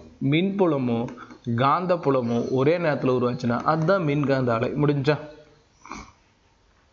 மறுபடியும் சொல்லிட்டா, மின்புலமோ காந்த புலமோ ஒன்றுக்கு ஒன்று 90 டிகிரியில் உருவாக்கி செங்குத்தாக உருவாகி அதோட 90 டிகிரிக்கு செங்குத்துக்கு வந்து அதோட இடப்பெயர்ச்சி அமைஞ்சிச்சுன்னா அது பேர் தான் என்னது? மின்காந்த அலைன்னு சொல்கிறோம். இதை பயன்படுத்தி நிறைய அப்ளிகேஷன் நம்மளால் பண்ண முடியும். ஏன்னா எலக்ட்ரிக் ஃபீல்டு மேக்னெட்டிக் ஃபீல்டு ஒரே நேரத்தில் அனுப்ப முடியுதா? சில பாயிண்ட்ஸ் இருக்குது, என்னென்னு சொல்லிட்டு பொறுமையாக படித்தாது தியரி. அந்த லெசன் கூட கொஞ்சம் தியரியாக இருக்கும், அதனால தான் நல்லா படிச்சேன்னு சொல்கிறேன். First, electromagnetic waves are radiated by an accelerated charge particle. நான் தான் சொன்னேன்ல, ஒரு ஆக்சலரேஷன் சார்ஜ் பார்ட்டிகல் ஆக்சலரேட் ஆகுது, முடுக்க வைக்கப்படுது அப்படின்னா மட்டும் தான் நமக்கு என்ன உருவாகும்? எலக்ட்ரோமேக்னெட்டிக் வேவ் கிரியேட் ஆகும். நோட் பண்ணிங்களா? முடுக்கி வைக்கப்பட்டது ராஜ், அதெல்லாம் நோட் பண்ணிங்களா இல்லையா? எழுதணும். அடுத்து, electromagnetic waves propagation in space through the oscillation of electric and magnetic field perpendicular. ஒன்றுக்கு ஒன்று பெர்பெண்டிகுலருமா? அது போகக்கூடிய வேவ் ப்ரொபகேஷனுக்கும் பெர்பெண்டிகுலர். எந்த பக்கம் வேவ் நகருதோ அதுக்கும் 90 degree. Since oscillation of electric field and magnetic field occurs perpendicular to the direction of wave propagation, EMW is transverse wave time. ரெண்டு wave இருக்கு, ஒரு டிரான்ஸ்வர்ஸ் இன்னொரு லாங்கிடியூடல் சொல்லுவாங்க. இது டிரான்ஸ்வர்ஸ் டைப்பு. Right, okay. இதில் சொன்னால் சம்மரியம் டக்கு டக்குன்னு பார்க்கலாமா? ஸோ வந்து ஒன்றுக்கு ஒன்று என்னவா இருக்கும்? பெர்பெண்டிகுலராக இருக்கும். ரைட்டா? கண்ணா E and P attain maximum and minimum டுகெதர்ங்கிறாங்க. டுகெதர் என்ன சார் அப்படின்னா, ரெண்டுமே மேக்ஸிமம் மினிமம் ஒரே டைம் அடையுமா? நாங்கள் பாருங்கள், இது எப்போ E0 அடையுதோ அப்போ தான் இது P0 அடையும். அது பேர் மேக்ஸிமம்னா அதிகபட்சம். அதிகபட்சத்தை ஒரே நேரத்தில் அடையிறப்போ இது மினிமம் அட்டென்ட் பண்ணிச்சுன்னா இதுவும் என்ன பண்ணும்? அதே டைமில் மினிமம் அட்டென்ட் பண்ணும். இந்த இடத்துல மறுபடியும் இது ரெண்டு, அதான் ஒரே டைமில் மேக்ஸிமா, ஒரே டைமில் மினிமா, அவ்வளோதானே. இது E வெக்டாரும் P வெக்டாரும் attains maxima minima together. P vector, E vector are in same phase. Same phases. What is same phase? ரெண்டு phase இருக்குமா? ஒன்று sin phase, இன்னொன்று cosine phase. sin phase இங்கே ஆரம்பிக்கும், Gaussian phase இங்கே ஆரம்பிக்கும். நல்லா பதிலாக தெரியும், எலக்ட்ரிக் ஃபீல்டு இங்கே தான் ஆரம்பிக்குது, மேக்னெட்டிக் ஃபீல்டு இங்கே தான் ஆரம்பிக்கும். ரெண்டுமே என்ன வரும்? நீட் கொஸ்டின்மா, சேம் ஃபேஸ் தான் ஆரம்பிக்கும். ஸோ ரெண்டுமே என்ன phase? Same phase. Direction of wave propagation sir. Wave எந்த சைடு சார் நகரும்? ஏன்னா E vector cross B vector ரொம்ப ரொம்ப முக்கியம். ஏன் நான் வெக்டார் நடத்துகிறப்போ ஒரு விஷயம் சொல்லி கொடுத்துருப்பேன், ரீகால் பண்ணலாமா? வெக்டரை பொறுத்த வரைக்கும் ஏ வெக்டார் கிராஸ் பி வெக்டார் அப்படின்னா ஏ வெக்டார் இந்த பக்கம் பி வெக்டார் இந்த பக்கம்னா இது கிரியேட் பண்ணக்கூடிய ஏரியா வெக்டர் தான் ஏ கிராஸ் பி வெக்டார். அது எப்படி இருக்கும்? இந்த பக்கம் பார்த்த மாதிரி இருக்கும். கணக்கு A vector X axis B vector Y ஆக்சிஸ்னா A cross B Z axis. அதான் சொல்லி கொடுத்தேன். அப்போ நீங்கள் யோசிச்சு பாருங்களேன், பி வெக்டார் மேலே இ வெக்டார் இந்த பக்கம் பி வெக்டார் இந்த பக்கம் அப்படின்னா அதோட கிராஸ் ப்ராடக்ட் தான் என்னவா இருக்கும்? வேவோட ப்ரொபகேஷன் எந்த பக்கம் போகுது அப்படிங்கிறது. அப்போ wave motion for example E vector ஐயில் போகுது பி வெக்டார் கேல போகுதுன்னா சரி இ வெக்டார் ஜேல போகுது பி வெக்டார் கேல போகுதுன்னா ப்ரொபகேஷன் ஐ வெக்டார் சார். அப்போ வந்து கேக்கும் ஜேக்கும் போட்டிங்கன்னா ஓகேவா, கேக்கும் ஜேக்கும் போட்டிங்கன்னா ஐ சைடு போகுமா? நின்று அப்படி சொல்லக்கூடாது. ஏன் சொல்லக்கூடாது? ஏன்னா அதுக்கு தான் நம்ம கிராஸ் ப்ராடக்ட் சார் சொல்லி கொடுத்துருக்கேன். ஐ ஜே கே சொல்லி கொடுத்துருக்கேன். கே கிராஸ் ஜே மைனஸ் ஐ இல்லையா? அப்போ பி வெக்டார் ஏதோ ஒன்று இ வெக்டார் கேக்கு போகுது. ஃபஸ்ட்டு அங்கே பாருங்கள், ஃபஸ்ட்டு யார் போடுறோம்? இ, அதுக்கப்புறம் தான் பி. இ வெக்டார் தான் கேல போகுது, அப்படியே இது ஜேக்கு போகுதுன்னா ப்ரொபகேஷன் எந்த பக்கம் இருக்கும்? டிஸ்பிளேஸ்மெண்ட் எந்த பக்கம் இருக்குன்னா மைனஸ் ஐ டைரக்ஷன். Okay sir, okay. ஒரு வேளை இ வெக்டார் ஜேக்கு போகுது பி வெக்டார் கேக்கு போகுது அப்படின்னா ஜே கிராஸ் கே, இது என்னது? J cross K. அப்போ என்ன சைடு சொல்லலாம்? Plus I. அப்படிதான் போகணும். ஃபஸ்ட்டு யார் வரணும்? E vector. அதுக்கப்புறம் தான் என்ன வரணும்? B vector. மாற்றி போட்டிங்கன்னா மைனஸில் வந்துடும். இப்போ புரியுது அப்ளிகேஷன்? அதான் கிராஸ் ப்ராடக்ட் நல்லா படிச்சிருந்தீங்கன்னா இதெல்லாம் அழகாக அப்ளை பண்ணலாம். ஓகே தானே? இந்த கான்செப்ட் இந்த மாதிரி தான் அப்ளை பண்ண கற்றுக்கணும். 2016 என்ன கேட்டிருக்கா? One of the following option will be one of the used to the production of propagation of electromagnetic. எப்போ propagation of electromagnetic wave கிடைக்கும்? Acceleration charged. ஆக்சலரேஷன் எப்போ சார்ஜ்டு பார்ட்டிகல் எப்போ ஆக்சலரேஷன் ஆகுதோ முடுக்க வைக்கப்படுதோ, முடுக்குங்கிற வேர்டு பார்த்தா டிக் பண்ணிடுங்க, அவ்வளோதான். ஃபுல்லாக பார்த்துட்டு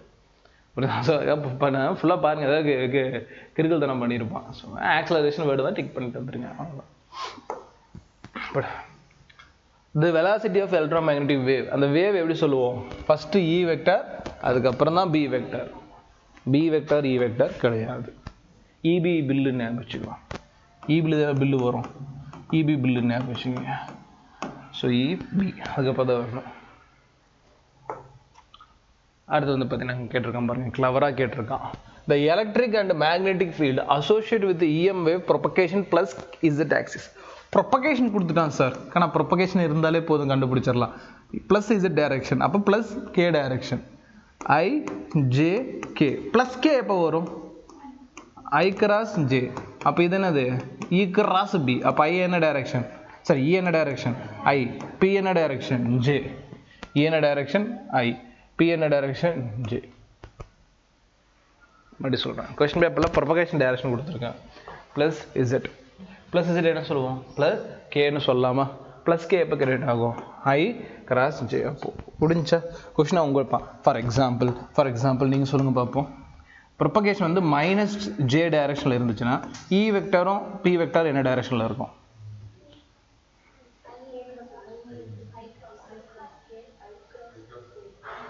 இப்போ இ வெக்டார் அந்த சைடு இருக்கும், பி. ஓகே, சரி போய் பார்க்கலாமா? எப்போ சார் கிடைக்கும்? எங்கே இருக்குது? இது ஜே வெக்டார். இது மைனஸில் எப்போ கிடைக்கும்? ஆப்போசிட்டில் போகிறப்ப தானே. நல்லா ஞாபகம். அப்போ கேவியும் ஐயும் தானே கிராஸ் பண்ணணும். அப்போது எப்போ கே வரும்? Sorry clockwise anticlockwise sorry voice anticlockwise ஒன்றும் இது இல்லை. அப்போது வந்து பார்த்தீங்கன்னா மைனஸ் ஜே வரணும் அப்படின்னா opposite direction. Yes opposite anticlockwise. ஐ கிராஸ் கேனா ஆப்போசிட்டில் ஆன்டி கிளாக் வைஸ் போகிறப்போ மைனஸ். அப்போ வந்து ஐ, இது வந்து கே. ஓகே. அப்போ இவன் ஐ கே டைரக்ஷன், இவன் வந்து கே டைரக்ஷன். அப்போ இருந்தால் இவன் என்ன கிடைப்பான்? Minus J direction. ஸோ அந்த மாதிரி நீங்கள் சம் போட்டுக்கங்க, ஓகேங்களா? ஐஜேகேவை மறந்துடாதீங்க. அடுத்து வந்து பார்த்தீங்கன்னா ட்ராவலிங் வேவ் பற்றி பார்க்கணும். இது ஆல்ரெடி நம்ம ஆசிலேஷன் வேவ்ஸில் சொல்லிக் கொடுப்பேன். நியூ ஸ்டூடெண்ட்ஸ்க்கு பல ஸ்டூடெண்ட்ஸ் தெரியும். ஒரு வேவ் நகருது அப்படின்னா y = a sin kx - omega t. இதில் k value 2π/λ, omega value 2πf. ஃப்ரீக்வன்சின்னு சொல்லுவாங்க. இதெல்லாம் நடத்தியாச்சு, அதனால இதுவும் இங்கே வரும் அப்படிங்கிறது தான் பாயிண்ட் தெரிஞ்சுக்கணும். ஒருவேளை வேவ் வெலாசிட்டி வேணும் அப்படின்னா coefficient of time divide by coefficient of displacement, அதோடது ஒமேகா டிவைட் பை கே வரும், omega 2πf K 2π divide by lambda. அப்போது velocity is F lambda. Velocity formula என்னது? எஃப் லேம்டா அப்படிங்கிறது எப்பயுமே ஞாபகம் வச்சுக்கணும். ஒருவேளை ஃபஸ்ட் இது ப்ளஸ்லேயும் இது மைனஸில் இந்த வேவ் வந்து பாசிட்டிவ் டைரக்ஷன், ஆப்போசிட்டில் இருந்துச்சுன்னா வேவ் வந்து நெகட்டிவ் டைரக்ஷன். கரெக்டாக ஞாபகம் வச்சுக்கணும். இது ரெண்டுமே சைனோட ஃபங்க்ஷனில் இருந்துச்சுன்னா சேம் ஃபேஸ்ன்னு சொல்லுவாங்க. அதனால் ஞாபகம் வச்சுக்கணும். இங்கே பாருங்கள், லிசன், இந்த இடத்துல இது எலக்ட்ரிக் ஃபீல்டு எப்சிலான் நாட் எங்கேருந்து ஆரம்பிக்குது? இங்கே. இது மேக்னெட்டிக் ஃபீல்டு எங்கேருந்து ஆரம்பிக்குது? டிஸ்பிளேஸ். அப்போ ரெண்டுமே என்னது? சேம் ஃபேஸ் தான். எலக்ட்ரிக் ஃபீல்டு எங்கேருந்து ஆரம்பிக்குதோ அதே ஃபேஸ் தான். இதுவும் kx மைனஸ் ஒமேகா டீனா, இதுவும் என்னதான்? kx minus omega T. Okay தானே? கிளியர் தானே? அண்டர்ஸ்டாண்டபிளா? Right, okay. இப்போ இதில் பாருங்கள், இந்த கொஷனில் the electric and magnetic field of two times கேட்டிருக்கான். electric and magnetic field of the electromagnetic அப்படிங்கிறது எலக்ட்ரோமேக்னெட்டில் ஆப்போசிட் ஃபேஸ். நோ ரெண்டுமே என்ன phase? Same phase. Opposite phase no in phase. Yes, in ஃபேஸ்னால் ரெண்டுமே என்னது? சேமில் இருக்குது. சேம் ஃபேஸ் தான் இன் ஃபேஸ்னு கொடுத்துருக்கான். இன் ஃபேஸ் அண்ட் ரெண்டுமே பர்பெண்டிகுலர் தானே? எலக்ட்ரிக் ஃபீல்டு மேக்னெட்டிக் ஃபீல்டு என்னது? பர்பெண்டிகுலர். பேரலா? No. Answer option C. Answer option C. அது வந்து பீக் வேல்யூஸ் எப்படி சார் கால்குலேட் பண்ணுறது? பீக் கரண்ட் கால்குலேட் பண்ணுற மாதிரி. பீக் கரண்ட்னா என்னங்க சார்? I0 அப்படிங்கிறது என்னங்க சார்? அப்படி சொல்ல முடியாது. IRMS அப்படிங்கிறது I0/√2. VRMS அப்படிங்கிறது V0/√2. இதெல்லாம் நார்மல் ஃபார்முலா.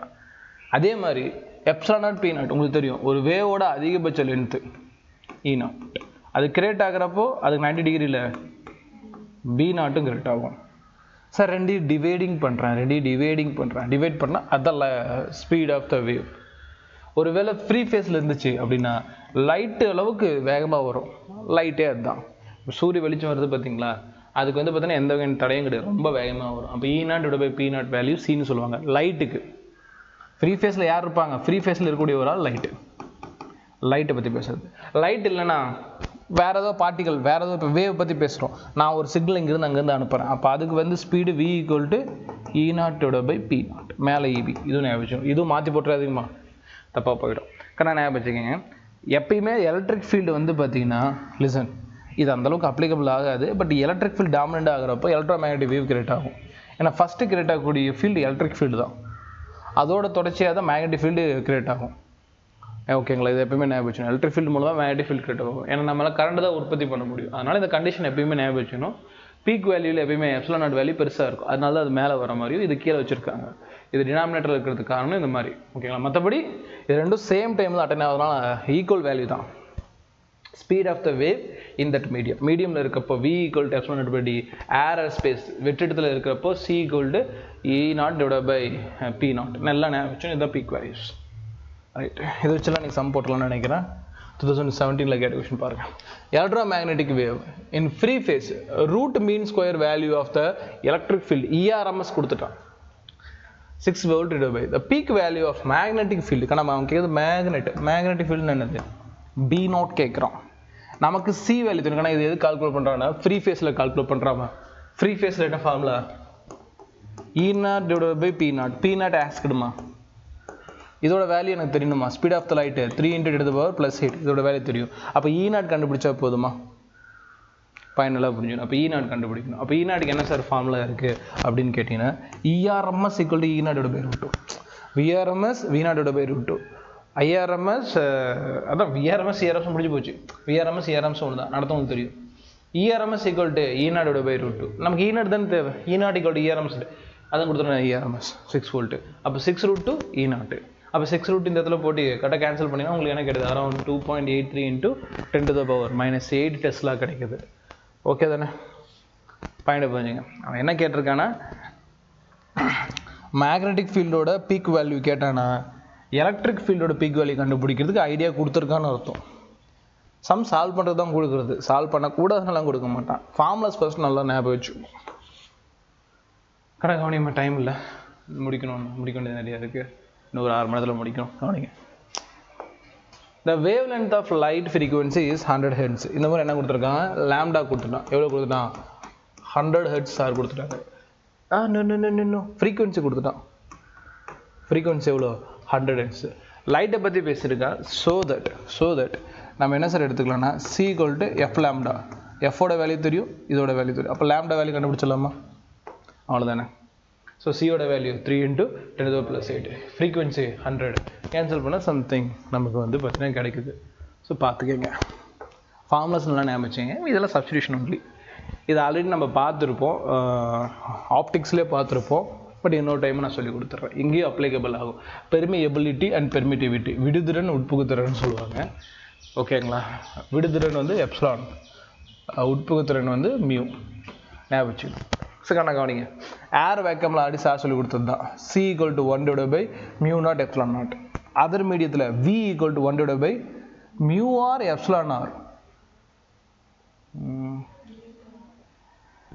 நிமிஷம்,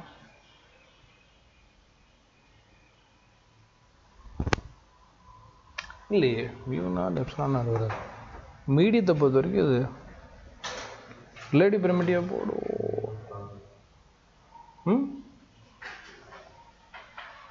இல்லை, μm ε தான். மீடியம் தானே, அதுவும் இல்லைன்னா நாட்டு ஏதாவது இருந்துச்சுன்னா அதோட மீடியம் வேல்யூ. சரி, ரைட் தென் கணக்கு அப்படிங்கிற விஷயம். அப்போ V equal to √1/√μm ε. Right. நமக்கு மீடியத்தை பொறுத்த வரைக்கும் தெரியும் என்ன சார் வரும் அப்படின்னு கேட்டிங்கன்னா, கணக்கு லிசன். நமக்கு தெரியும் εr ரிலேட்டிவ் பெர்மிட்டிவிட்டி அப்படிங்கிறது மீடியம் பெர்மிட்டிவிட்டி டிவைட் பை எதுவுமே இல்லாமல் வேக்கம் பெர்மிட்டிவிட்டி. உங்களுக்கு வந்து EM மட்டும் வேணா இது ரெண்டு மல்டிப்ளிகேஷன் பண்ணிக்கலாமா. அப்போ EM வேல்யூவில் என்ன போட்டுக்கிறேன், ER × E0. அது வந்து பார்த்தீங்கன்னா μm மட்டும் வேணும்னா இது ரெண்டையும் மல்டிப்ளை பண்ணிக்கலாமா. மல்டிப்ளை பண்ணால் நமக்கு என்ன கிடைக்குது, μ0. சரியா போச்சா. ஓகே, இப்போ ரெண்டையும் பிரிச்சா 1/μr ε0. இன்னொரு பிரச்சனை 1/√μ0 ε0. 1/√μ0 ε0 என்னது, லைட் வெலாசிட்டி C. அப்போ therefore ரெண்டு வெலாசிட்டியும் ஒரே இடத்துல பிளேஸ் ஆகக்கூடியது. மீடியத்தோட வெலாசிட்டி, லைட்டோட வெலாசிட்டி, அதோட relative permittivity, relative permeability, relative permittivity. So இதுவும் ஃபார்முலா நல்லா பார்த்துக்கணும். சரிங்க சார், இது என்னது நீங்கள் போட்டுக்கோங்க. ஓகேங்களா. இதில் நம்ம என்ன சொல்கிறதுக்கு இருக்குது, the velocity of electromagnetic radiation, medium permittivity and permeability is μ0 given by. நமக்கு அவன் என்ன கேட்குறான் அப்படிங்கிறது தான் பாயிண்ட்டு. அவங்க கேட்குறது வந்து பார்த்தீங்கன்னா velocity of electromagnetic radiation in medium of permittivity ε0, permeability μ0. இது தான் கொடுத்துருக்கான். மீடியத்தோட வேல்யூ அப்படி தான் கொடுத்துருக்கானா. அப்போ டேரெக்டாக நீங்கள் என்ன பண்ணலாம், √μ0 ε0 தான் யூஸ் பண்ணணும். வேறு எதுவுமே இல்லையே. ஏதாவது சேஞ்ச் இருக்கா, அவ்வளோதான், வேறு எதுவுமே இல்லை. கொஸ்டின் பேப்பர்லேயே அது μ0 ε0 தான் கொடுத்துருக்கானா. டேரெக்டாக நீங்கள் என்ன பண்ணுங்க, டேரக்ட் சப்ஸ்டியூஷன் தான். சாய்ஸில் எதுவும் இல்லை, ஸோ ஆப்ஷன் ஏ தான் டேரக்ட் சப்ஸ்டியூஷன் தான். அதில் எதுவுமே மாற்றுறது பேசுறதுக்கு ஒன்றும் இல்லை. சரி, ரைட்டு. கணக்கு கவனிங்க. Energy density of electromagnetic wave. என்ன சார் எலக்ட்ரிக் டென்சிட்டி? ஆனால் ஒரு வேவுக்கும் ஒரு எனர்ஜி இருக்குது, நல்லா ஞாபகம் வச்சுக்கணும். ஓகேவா. ஃபார் எக்ஸாம்பிள் காமா ரேஸ்னால் ஹை எனர்ஜி, யூவி ரேஸ்னால் அதுக்கேற்ற மாதிரி ஓரளவு கம்மி, பட் அதுவும் ஒரு ஹை எனர்ஜி. விசிபிள் ரேஸ்லலாம் வந்து பார்த்திங்கன்னா நார்மல் எனர்ஜி. விசிபிள் ரேஸ் நம்ம மேலே பட்டாலும் பிரச்சனை இல்லை. ரேடியோ வேவ்ஸ் நம்ம மேலே பட்டுட்டு தான் இருக்குது, அதுக்கு ஒன்றும் பிரச்சனை இல்லை. ஸோ ஒரு வேவுக்கு என்ன இருக்குது, அதுக்குன்னு எனர்ஜி டென்சிட்டி இருக்குது. ஒரு குறிப்பிட்ட வால்யூத்தில் அதுக்குன்னு ஒரு டென்சிட்டி இருக்குது. சரி, electromagnetic waves carry energy as they travel through the space. இதுதான் பாயிண்ட்டு. என்ன, இப்போ சூரியன்கிட்டருந்து வருது ஒரு எலக்ட்ரோமேக்னெட்டிக் வேவ் தான் நான் சொல்லியிருக்கேன். சூரியன்கிட்ட வரக்கூடிய எனர்ஜி என்ன பண்ணுது, அதை எடுத்துகிட்டு வருது தானே. அப்போ வரக்கூடிய வேவ் சும்மா வராது, எனர்ஜி என்ன பண்ணிட்டு வரும், எடுத்துகிட்டு வரும். So electromagnetic waves carry energy as travel through the space.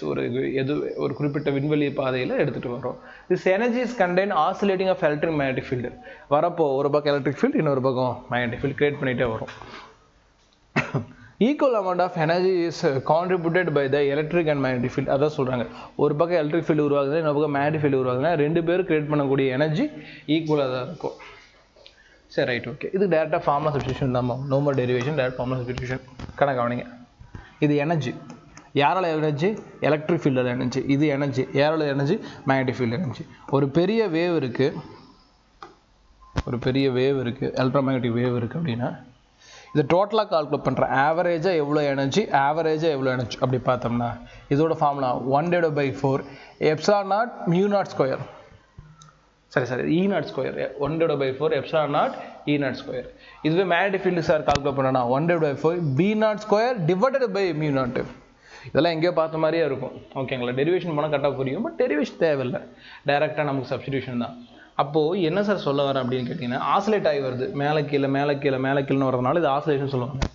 Average energy per unit volume in one complete oscillation சொல்கிறாங்க. ஒன் கம்ப்ளீட் ஆசிலேஷன் என்னவா? ஒரு வேவ் மேலே போயிட்டு கீழே வந்து ஆயிடுச்சா one oscillation.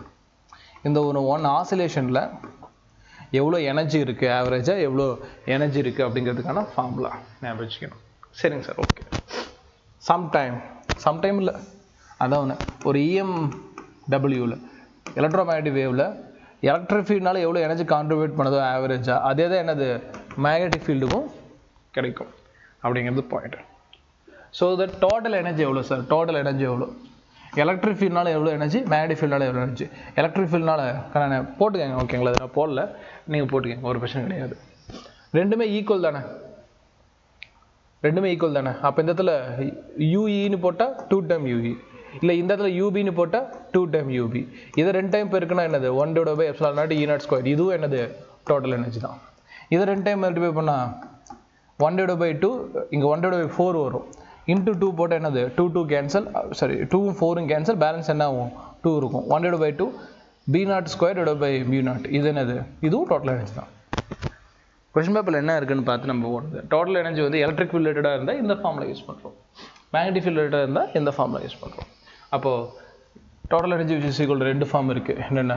1/4 epsilon naught E naught square is equal to 1/2 P naught square divided by mu naught. சரியா போச்சா? ரைட். இன்டென்சிட்டி. அடுத்து இன்டென்சிட்டி எப்படி சார் கால்குலேட் பண்ணுவோம்? லிசன், இன்டென்சிட்டிங்கிறது ஒரு வேவ் பாருங்கள். இது ஒரு குறிப்பிட்ட ஏரியா. இந்த ஏரியா வழியில் ஒரு குறிப்பிட்ட டைமில் எத்தனை வேவ் வருது, ஒரு குறிப்பிட்ட ஏரியாவில் குறிப்பிட்ட டைமில் எவ்வளோ வேவ், இந்த இடத்துல எனர்ஜி, அது பிரச்சனை இல்லை, எவ்வளோ எனர்ஜி வருதோ அது அதோட இன்டென்சிட்டி.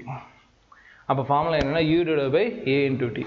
சார் யூனிட் என்னங்க சார்? மேலே எனர்ஜி, ஏரியாவுக்கு மீட்டர் ஸ்கொயர், இன்ட்டு டைமுக்கு செகண்ட், இல்லையா? Joule divide by metre square, joule by second என்னது? வெப்பர்னு சொல்லுவோம். Joule by second weber. அப்போ வெப்பர் டிவைட் பை மீட்டர் ஸ்கொயர்னு சொல்லலாம். ஞாபகம் வச்சுங்க. யூனிட் என்னது? கம்பல்சரி. என்ன ஆன்சரே வர மாட்டேங்குது. நல்லா தூக்கமா கிளாஸ் கோர்ஸ் பசங்களுக்கு?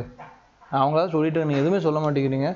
நான் கிளாஸ் விட்டு வெளியே அனுப்பிச்சிடுவோமா? ஒரு டைம் இருக்க மாட்டேன். நேற்று 4-5 டைம் சொல்லிட்டேன், பதில் திருப்பி சொல்ல முடியல, வெளியே போயிருங்க, ஓகேவா? இல்லைனா நல்லா படம் தூங்கிடுங்க. ஏன் தரும் யாராச்சு சத்தமே கேட்க மாட்டேங்குது. நான் திரும்பி உங்கள் வாய்ஸை கேட்க மாட்டேங்க. இருக்கிறீங்களா இல்லை தூங்கிட்டீங்களான்னு தெரியல. ஆன்சர் பண்ணுமா? இம்பார்ட்டன்ட் டாபிக்னு சொல்லிட்டு இருக்கேன், ஓகேவா? இதை படிச்சுட்டு நீங்கள் அடுத்த டெஸ்ட் எழுத வேணாமா? கவனிங்கம்மா. ரைட். அப்போ இன்டென்சிட்டி ஃபார்முலா என்னங்க சார் அப்படின்னு கேட்டிங்கன்னா, intensity equal to energy divide by area into டைம்னு சொல்லுவோம்.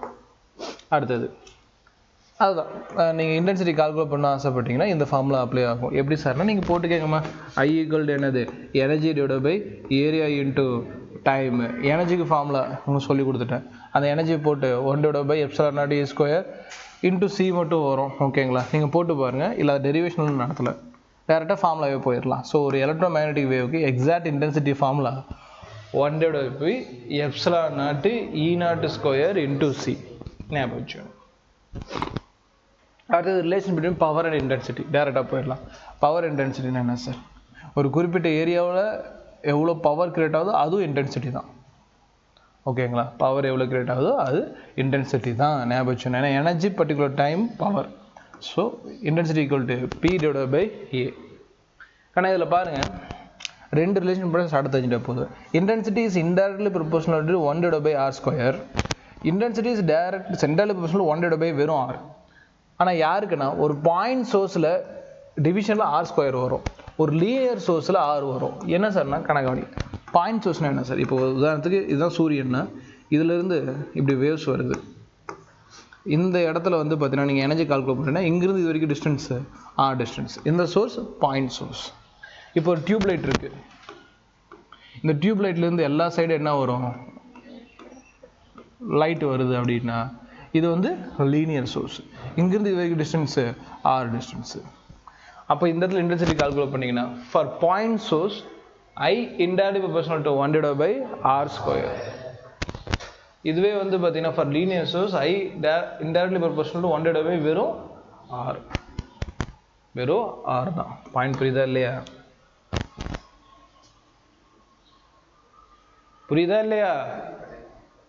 ஏன் வாய் வரவே மாட்டேங்குது? புரியுதா இல்லையா? மெமரி பண்ணிட்டு SR சொல்லு, ஓகேவா? ஏன்னா இது நீங்கள் 11th ஓரளவு ஃபண்டமெண்டல் படிச்சுட்டு வந்திருந்தால் தான் இங்கே புரியும். இல்லைனாலும் புரியுற மாதிரி தான் சொல்லி கொடுத்துட்ருக்கேன், சரியா? சும்மா சைலண்டாக இருந்தீங்கன்னா வேற ஒரு உலகத்துக்கு போயிடுவீங்க. உலகத்துக்கு போயிட்டு இங்கே வரப்போ சப்ஜெக்ட் முடிஞ்சிருப்போம், சரி? அதனால் ஒழுங்காக ஆன்சர் பண்ண வேலையை பாருங்கள். என்ன ராகவி, புரியுதா?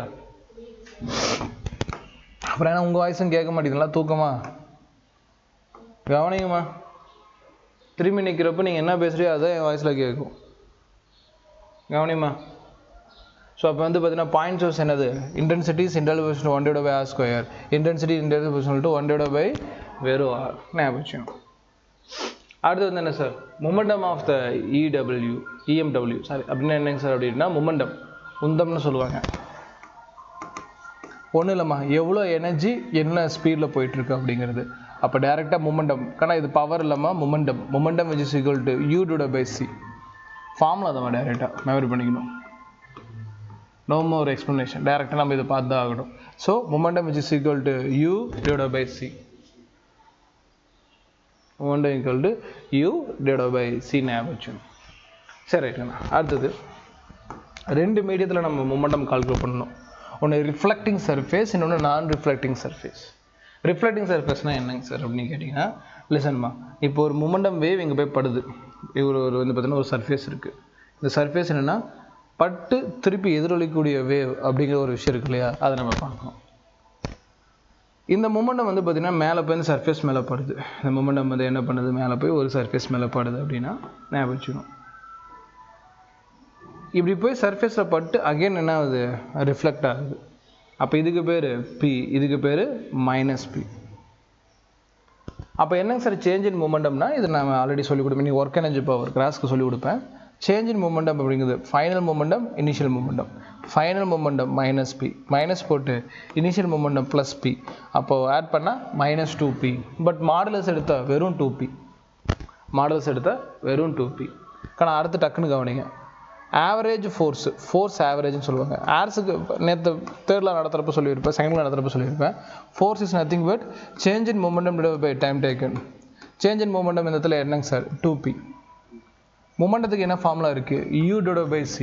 அப்போ 2 டைம் U/c /Δt அப்படிங்கிறது ஆவரேஜ் ஃபோர்ஸ். இந்த மேலே படக்கூடிய ஆவரேஜ் ஃபோர்ஸ். ஏன்னா வேவுக்கு ஆவரேஜ் தான் கால்குலேட் பண்ண முடியும். அதனால் சார் ஒருவேளை நான் ரிஃப்ளெக்டிங் சர்ஃபேஸ் இருக்குது, அப்படின்னா இந்த சர்ஃபேஸ் மேலே போய் படுது. இந்த சர்ஃபேஸ் மேலே போய் இப்படி ஒரு வேவ் படுது. சர்ஃபேஸ் மேலே ஒரு வேவ் படுதுன்னா படக்கூடிய வேவ் மொமெண்டம் P. படக்கூடிய வேவ் மொமெண்டம் என்னம்மா, 3 பேர் வெளியே போங்க, வெளியே போங்க. அடுத்த சத்தம் கேட்கறதுல உங்களே அப்படியே வெளியே அனுப்பிச்சிடுவேன். இப்போ ரெக்கார்டிங்ஸில் பார்த்துக்கங்க. சரி, ரைட்டு. இப்போ நான் ரிஃப்னா தான் சொல்கிறேன்ல, படுறது என்னன்னு கேட்குறேன். பீனா அது கூட சொல்லாமல் அப்படியே வாயில் வச்சுட்டு இருப்பீங்களா?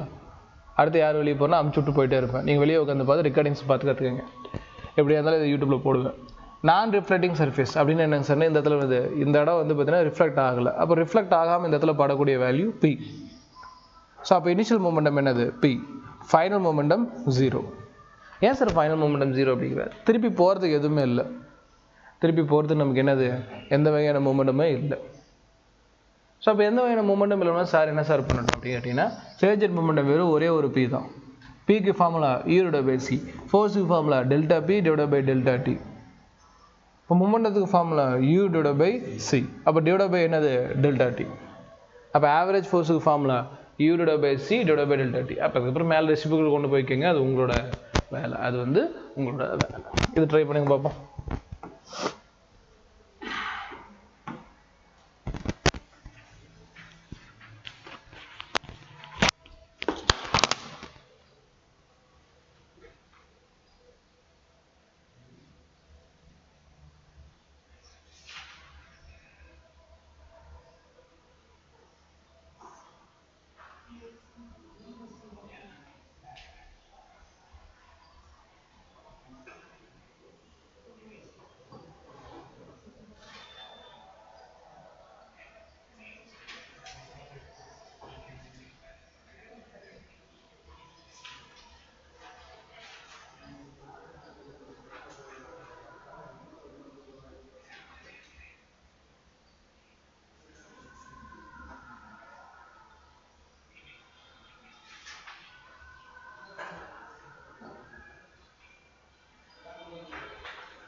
The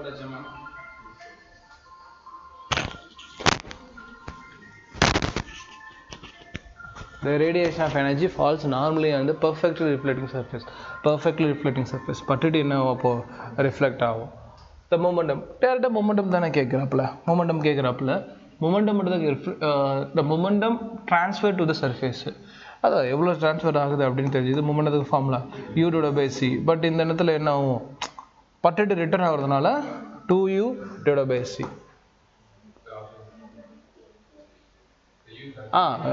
u வந்து ஈன்னு கொடுத்துட்டானா, அப்போ 2e/c. 2e/c. u என்னன்னு கொடுத்துருக்கானா, ஈன்னு கொடுத்துருக்கான். சரி, ஓகே, ரைட்டு சார். ஓகே, ரைட்டுங்க சார்.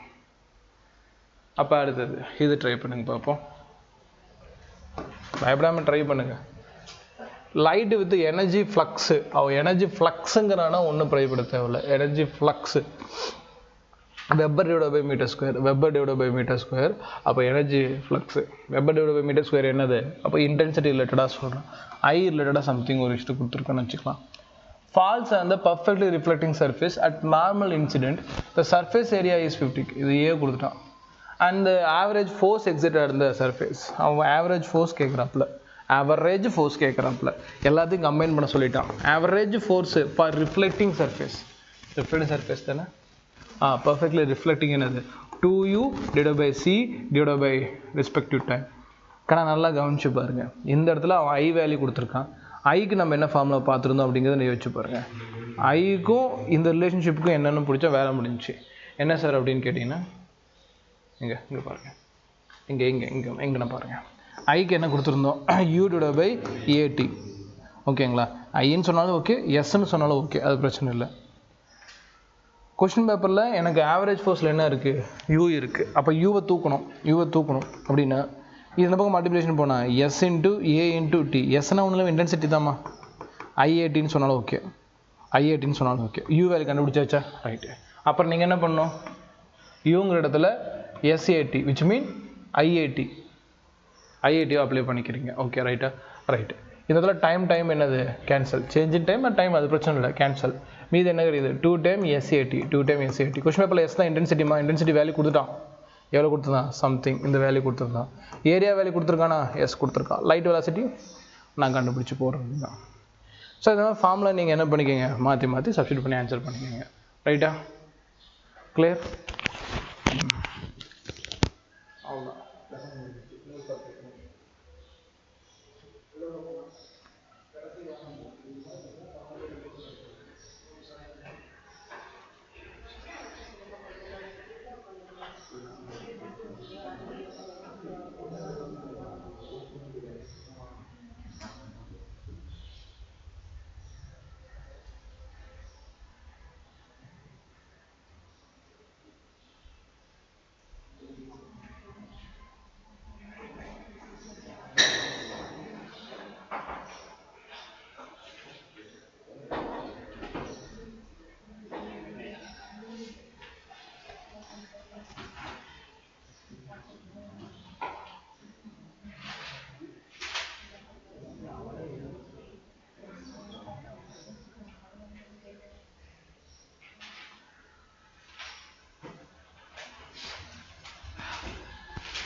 இது வரைக்கும் ஓகேங்களா? சரி, ஓகே. இனிமேல் என்னென்னா ஜஸ்ட்டு என்னென்ன வேவ்ஸ் இருக்குது, என்னென்ன அப்ளிகேஷன் 10 நிமிஷம் முடிஞ்சிச்சு. கவனிங்க, டக்குன்னு பார்த்துடலாம். Property of electromagnetic waves. எலக்ட்ரோமேக்னெட்டிக்ஸோட நேச்சர் என்ன சார்? ஆக்சலரேட் ஆகக்கூடிய பார்ட்டிக்கலால் கிரியேட் ஆகுது. வேறு கலர் எடுத்துக்கிட்டால் ஆக்சலரேட் ஆகக்கூடிய பார்ட்டிக்கல் மூலமாக எனக்கு எலக்ட்ரோமேக்னெட்டிக் வேவ்ஸ் கிரியேட் ஆகுது. Simple point. இதுக்கு ஏதாவது மீடியம் தேவையான்னு சார்னு கேட்பான். மீடியம் தேவையில்லை. இப்போ உதாரணத்துக்கு லைட்டு போயிட்டுருக்குன்னா இந்த இடத்துல ஏர் இருந்தாலும் போகும் இல்லையா, வேறு ஏர் இருந்தாலும் போகும். அப்போ என்ன அர்த்தம்னா எந்த வகையான மீடியமும் தேவையில்லை. இப்போ சவுண்டு போகணும்னா எனக்கு ஏர் மீடியம் தேவை. விச் மீன்ஸ் நான் என் சவுண்ட் இங்கேருந்து இங்கே போனால் ஒரு மீடியம் இருந்தால் மட்டும் தான் போகும். ஆனால் லைட் அப்படி கிடையாது. அதாவது முக்கியமாக எலக்ட்ரோமேக்னெட்டிக் வேவ் அப்படி இல்லை, அது பாட்டு போயிட்டே இருக்கும். அதுக்கு எந்த மீடியமும் தேவையில்லை. அது ரெண்டு electric field and magnetic field ரெண்டுமே பெர்பெண்டிகுலராக இருக்கும். எலக்ட்ரிக் ஃபீல்டு மேக்னெட்டிக் ஃபீல்டு ரெண்டுமே எந்த ஃபேஸில் இருக்கும்? சேம் ஃபேஸில் இருக்கும். இதெல்லாம் அதோட ப்ராப்பர்ட்டி சார். அதுக்கப்புறம் என்ன சார் பண்ணோம்? ஒபே த சூப்பர் பொசிஷன்மா. சூப்பர் பொசிஷன் என்ன? ஃபார் எக்ஸாம்பிள் இங்கேருந்து ஒரு வேவ் வருது, இங்கேருந்து ஒரு வேவ் தான். ரெண்டு வேவும் கொலைட் ஆச்சுன்னா பிரைட் வேவ் ஆகும். அவ்வளோதான், வேறு எதுவுமே கிடையாது. ஓகேங்களா? இது 2-3 வேவ் அதாவது ப்ரொபகேஷனில் நடத்திருப்பேன். ஒரு வேவ் இன்னொரு வேவ் மோதிச்சுன்னா அந்த இடத்துல இன்னும் கொஞ்சம் இன்டென்சிட்டி கூடும். இன்டென்சிட்டினால முடிஞ்சு போச்சு. அந்த இடத்துல என்ன சூப்பர் பொசிஷன் கிரியேட் ஆகும். ஸோ இதில் என்னென்ன ப்ராப்பர்ட்டிஸாக இருக்குது, ஒரு எலக்ட்ரோ மேக்னெட்டிக் வேவ் என்னென்ன சார் காட்டும்? இப்போ தான் சொன்னேன், ரிஃப்ளெக்ஷன் ஆகுமா, போய் பட்டு திரும்பும், ரிஃப்ளெக்டிங் ஆகும். சம்டைம் உள்ளே போய் கொஞ்சம் பெண்டாகி போகும், ரிஃப்ராக்ஷனும் காட்டும், இன்டர்ஃபேஸ், டைஃப்ராக்ஷன், போலரைசேஷன். இப்போது உங்களுக்கு தெரியும் வேவ் ஆப்டிக்ஸ் நடத்தினா இந்த 3 கான்செப்டும் புரிஞ்சிடும். இந்த 3 இதுவுமே காட்டும். குறுக்கீட்டு விளைவு, விளிம்பு விளைவு, தலை விளைவுன்னு சொல்லிட்டு எல்லாமே இது காட்டும். எது electro magnetic waves, electro magnetic waves வந்து காட்டும். எலக்ட்ரோ மேக்னெட்டிக் வேவ்ஸ் எதை ஒபே பண்ணணும் அப்படின்னா சூப்பர் பொசிஷனையும் ஒபே பண்ணணும். அவ்வளோதான். இந்த டயக்ராம் கண்டிப்பாக ஆவரேஜாக மெமரி பண்ணிக்கணும், ஏன்னா கண்டிப்பாக இதுல கொஷின்ஸ் இருக்கும். ஆனால் கவனிங்க, என்னென்ன இஎம்ஐ இருக்கோ எக்ஸாம்பிள்ஸ் கொடுத்துருப்பாங்க. இந்த இடத்துல கொடுத்தது ஃப்ரீக்குவென்சி.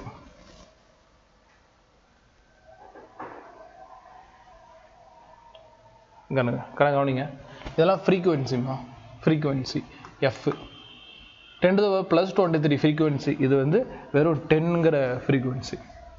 இதில் வேவ் லென்த்து 10⁻−14ங்கிற வேவ் லென்த்து. இது 10⁻+7ங்கிறது.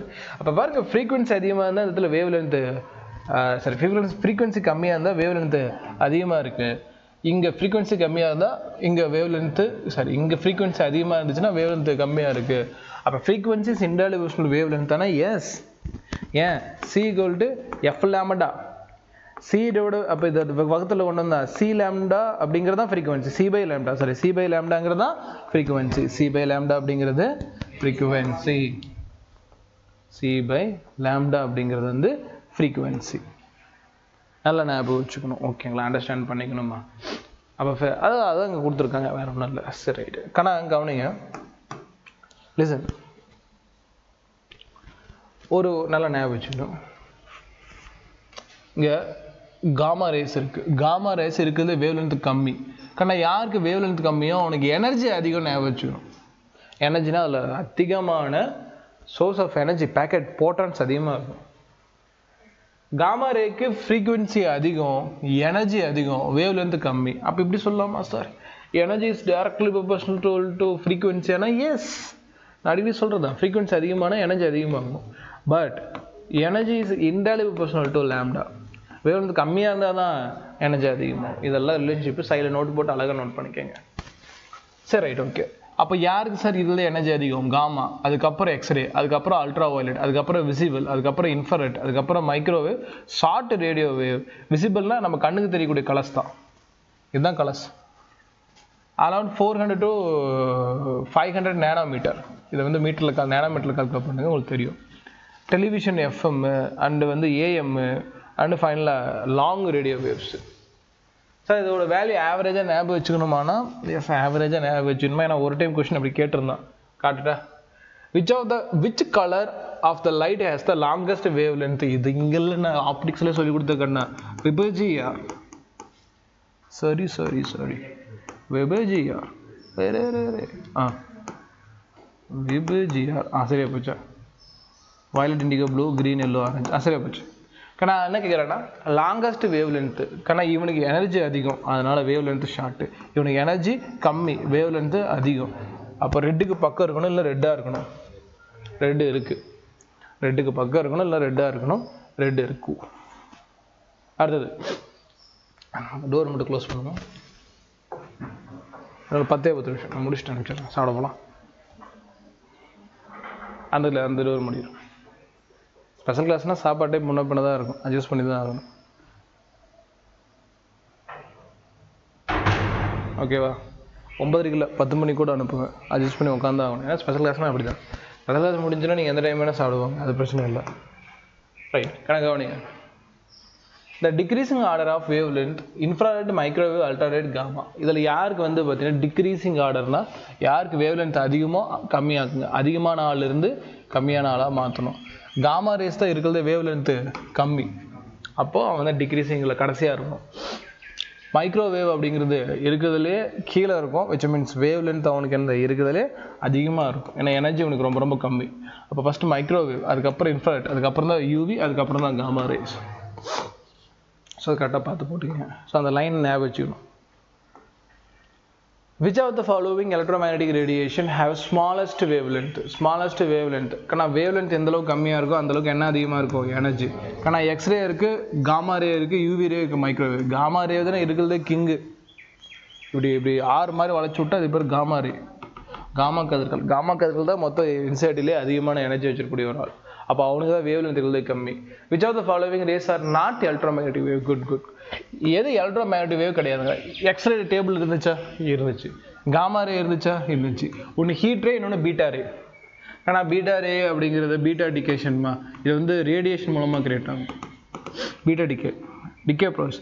Heat rays is nothing but light ray. அப்போ இது என்னது? இதுவும் இஎம்எஃப் தான், இதுவும் இஎம்எஃப் தான், இதுவும் இஎம்எஃப் தான். காமா ரேங்கிறது ஒன்று இஎம்எஃப், சரி பீட்டா ரே அப்படிங்கிறது நமக்கு ரேடியேஷன் கீழே வரும். Electromagnetic wave radiation electromagnetic waves கீழே வராது. அப்போ which of the following is not electromagnetic wave னா beta wave. The energy of electromagnetic wave is ordered to 15 kilo electrovolt. Which part of spectrum does not belong? கணக்கு பாருங்க, கொஸ்டின்ல energy data கொடுத்துட்டான். இதை வச்சு நம்ம வேவ்லென்த் கண்டுபிடிச்சி அந்த வேவ்லென்த் யாருக்கு நேராக இருக்கோ அதை ஆன்சராக பண்ணணும். அதுதான் ஆவரேஜாக நீங்கள் தெரிஞ்சு வச்சுருக்கணும். நான் போட்டு வச்சுருக்கேன் பாருங்கள் ஃபார்முலா. என்ன ஆச்சு? எலக்ட்ரான் வோல்ட்டில் கொடுத்துருந்தாங்கன்னா எனர்ஜி வந்து எலக்ட்ரான் வோல்ட்டில் கொடுத்தாங்க. ஆல்ரெடி இதெல்லாம் எழுதி போட்டேன், வோல்ட்ஸ்னு தெரியும். 1240 டிவைட் பை லாம்டா. இது நேனோமீட்டரில் இருக்கணும், சரியா? இங்கே 1240 இது நேனோமீட்டரில் நான் கால்குலேட் பண்ண போகிறேன், விட்டுருங்க. இது கால்குலேட் பண்ணால் அரௌண்ட் எனக்கு என்ன கிடைக்குது? 1 divided by 12. 1 divided by 12 0.1 nanometer.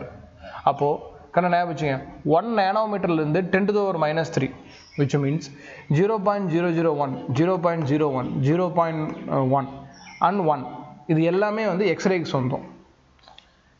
கண்ணா இதுக்கு என்ன அர்த்தம்னா, ஒரு எக்ஸ்ரே அப்படிங்கிறது 10 to the power -3 nanometer to 1 nanometer வரைக்கும் இருக்கும். டேபிளில் பார்த்துக்கிங்க. அதுக்கு அர்த்தம் என்னென்னா 0.01 nanometer எக்ஸ்ரே தான், 0.01 nanometer எக்ஸ்ரே தான், 0.1 நேனோமீட்டரும் எக்ஸ்ரே தான், 1 நேனோமீட்டரும் என்னது? எக்ஸ்ரே தான். அப்போ வந்து பார்த்தீங்கன்னா இது கொடுத்துருக்கறே என்ன ரே? எக்ஸ்ரே. பட் இந்த டேட்டா வந்து படிக்கணுமானா ஆவரேஜாக நீங்கள் படிச்சு தான் போகணும். 2015 கேட்டிருக்கான். ஸோ அதனால் ஒவ்வொன்றுக்கும் ரேஞ்ச் தெரியும். நான் அப்புறம் தரேன் எதுக்கு எவ்வளோ ரேஞ்சுன்னு இப்போ தந்துடுறேன். ஆரம்பிக்கலாமா? ஓகே. இருக்கிறதுலையே எனர்ஜி அதிகமானது வந்து அப்படி லோவுக்கு அப்படியே போகலாம். ரைட். இருக்கிறத எனர்ஜி யாருக்கு சார் அதிகம்? Gamma rays. ஓகேவா? இருக்கிறது எனர்ஜி யாருக்கு அதிகம்? Gamma rays. அப்போ இதோட வேவ் லென்த் இருக்கிறது 10 to the power -3 நேனோமீட்டரை விட கம்மி. ஆனால் எக்ஸ்ரேக்கு -3 to 1 நேனோமீட்டர், அதை விடவும் இதுக்கு வேவ் லென்த் கம்மி. அப்போ தான் இது எனர்ஜி இருக்கிறது அதிகமாகும். அப்போ இது less than 10 to the power -3 nanometre important ஞாபகம் வச்சுக்கணும். ஒருவேளை ஆன்சர் இதை விட கம்மியாக கிடச்சிருந்துச்சு, for example 10 to the power -4ன்னு கிடச்சிருந்துச்சுன்னா கொடுத்தது வந்து எக்ஸ்ரே கிடையாது, கொடுத்தது ஒரு காமா ரே. சரி சார், காமா ரே எப்படி சார் கிரியேட் பண்ண முடியும்? சோர்ஸ் பாருங்கண்ணா, ரேடியோ ஆக்டிவ் டிகேமா. நியூக்ளியஸ் இருக்குல்ல, நியூக்ளியஸில் வந்து பார்த்தீங்கன்னா நான் நடத்திருப்பேன் காமா டிகே வந்து பார்த்தீங்கன்னா காமா ரேஸ் வெளியே வரும். புளூட்டோனியத்துலேயோ இல்லை யூரோனியத்துலையோ நடத்திருப்பேன். ஃபைனலாக முடிகிறப்போ காமா ஹைட்ரஜனில் நடத்திருப்பேன். ஹைட்ரஜன் கம்பைன் ஆகிறப்போ ஃபைனலாக காமா ரேஸ் ரிலீஸ் ஆகும். So gamma rays one of the dangerous. நம்ம மேலே பட்டுச்சுன்னா ஸ்கின் கேன்சரு, நமக்கு உடம்பு வந்து பார்த்தீங்கன்னா ஸ்கின் ரிலேட்டடான பிரச்சனை, சம்டைம் பெனட்ரேட் ஆகி கேன்சர் வரைக்குமே இன்டியூஸ் பண்ணும். சரி, இது எதுக்கு யூஸ் பண்ணிக்கலாம் அப்படின்னா, ஆனால் இது தொலைச்சிட்டு போகிறது ரொம்ப அட்வான்டேஜ். நான் காமா ரேஸ் விட்டேன்னா இப்போ சிவரில் இல்லை, அதெல்லாம் தொலைச்சிட்டு அந்த பக்கம் போயிடும். அப்போ ஹை பெனட்ரேட்டிவ் பவர் இருக்குது. ஸோ அதனால் என்ன சார் பண்ணுவேன்னா, நம்ம உடம்புல அனுப்பி நம்ம உடம்புல கூட கேன்சர்ஸை கொல்றதுக்கு ட்ரை பண்ணுவாங்க. தண்ணி இருக்கு என் மட்டும் இல்லையா? இருக்கிற நானே வச்சுருப்பேன், நானும் வைக்கல கொடுங்க. அதாவது காமா ரேஸை நான் அனுப்புனேன்னா எதுக்குள்ளே வேணால் அனுப்ப முடியும். ஸோ கேன்சர் செல்ஸை டேரெக்டாக நம்மளால் கட் பண்ணி வெளியெடுக்க முடியும்னா கேன்சர் செல், புற்றுநோய் செல் மேலே வந்து பார்த்தீங்கன்னா எதை அனுப்புவாங்க? காமா ரேஸ் யூஸ் பண்ணுவாங்க. இது பேர் கீமோதெரப்பி.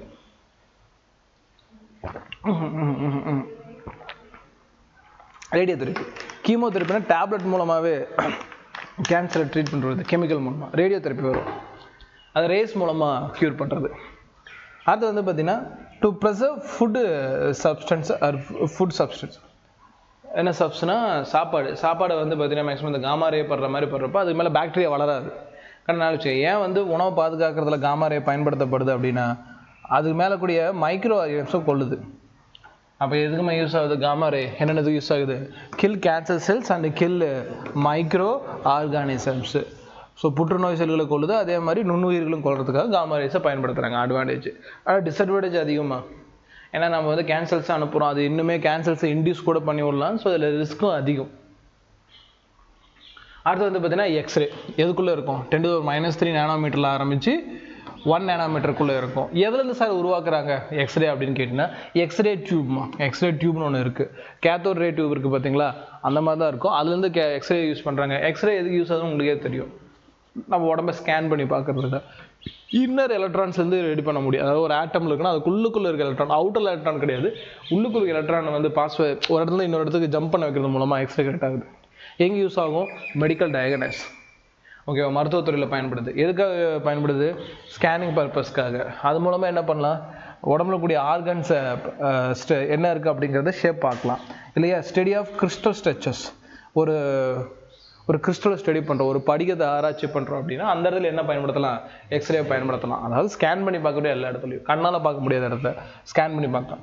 UV light.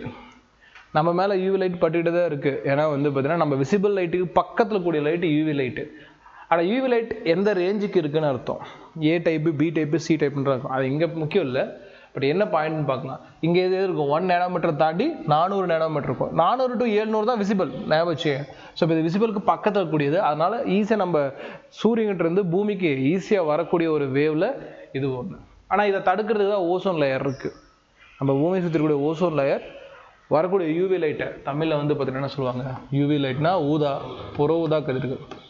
இதெல்லாம் புக்கில் இருக்குமா? தமிழ்நாடு புக்கில் இதெல்லாம் இருக்கும். ஒரு டைம் ரெஃபர் பண்ணி படிங்க. எப்படி சார் ரெடி பண்ண முடியும்? இதுவும் இன்னர் செல் எலக்ட்ரான் மூலமாக ரெடி பண்ண முடியும் இல்லையா? ஒரு electron higher energy to lower energy போகிறப்போ லைட்டை எமிட் பண்ணிகிட்டே வரும்னு சொன்னேன். விசிபிள் லைட்டுன்னு சொன்னேன். விசிபிள் லைட்டு மட்டும் இல்லை, யூவி லைட்டையும் அதை தரும். எது சார் யூஸ் பண்ணுவாங்க? ரொம்ப ரொம்ப முக்கியம். கோவிட் டைம்லலாம் பார்த்துருப்பீங்க. யூவி லைட்டை வச்சு தான் ஃபுட் ப்ரிசர்வ் பண்ணுவாங்க. மைக்ரோ ஆர்கானிசம் கொள்றதுக்கு ஈஸியாக நம்ம யூஸ் பண்ணக்கூடியது. ஏன்னா மைக்ரோ ஆர்கானிசம் கொள்றதுக்கு காமா ரேஸ் யூஸ் பண்ணுவாங்க. ஆனால் அது ரொம்ப ரொம்ப டேஞ்சரஸ். ரொம்ப ஈஸியாக பயன்படுத்தக்கூடியது வந்து பார்த்திங்கன்னா யூவி லைட்டு. நியூஸ்லலாம் பார்த்தீங்கன்னா தெரியும், ஒரு ப்ளூ கலர் லைட் வச்சு அடிச்சுட்டு இருப்பாங்க எல்லா பக்கமும். அந்த ப்ளூ கலர் வயலட், அந்த ப்ளூ வயலட் அந்த மிக்சிங் கலரில் இருக்கும். அதுதான் வந்து பார்த்தீங்கன்னா ஃபுட் ப்ரிசர்வேட்டிவ். சாப்பாடு ஸ்டோர் பண்ணுறதுக்கு யூஸ்ஃபுல்லாக இருக்குது. சாப்பாடு ஸ்டோர் பண்ணுறதுல இந்த லைட் போட்டால் சாப்பாடு கெட்டு போகாது. அதே மாதிரி மைக்ரோ ஆர்கானிசம் கொள்ளுது. ஆல்டர்னேஷன் ஆஃப் என்ன ப்ராப்பர்ட்டி? நான் எனக்கு என்கிட்ட புரியல. ஆல்டர்னேஷன் ஆஃப் கீன்னு இந்த இடத்துல எது சொல்லணும்னா, ஜீனா இது ஜொலிக்கிற பொருள், அதான் நினைக்கிறேன். பட் இந்த இடத்துல அதுவும் தேவை. ஃப்ளோரசன்ஸ் ப்ராப்பர்ட்டி இருக்கும், ஜொலிக்கும். ஓகே ஓகே ஓகே ஓகே இப்போ இது வந்து பார்த்தீங்கன்னா, ஃபார் எக்ஸாம்பிள் நான் இந்த இடத்துல ஒரு ஃபிங்கர் பிரிண்ட் வைக்கிறேன் அப்படின்னா என் நார்மல் கண்ணுக்கு தெரியாது. பட் யூவி லைட் அடித்தா என்ன தெரியும்? அந்த மாதிரி நமக்கு வெறும் கண்ணுக்கு தெரியாத பொருள் விஷயங்கள்லாம் என்னது அது கிடைக்கும். இந்த இடம் மட்டும் ஜொலிக்கும்.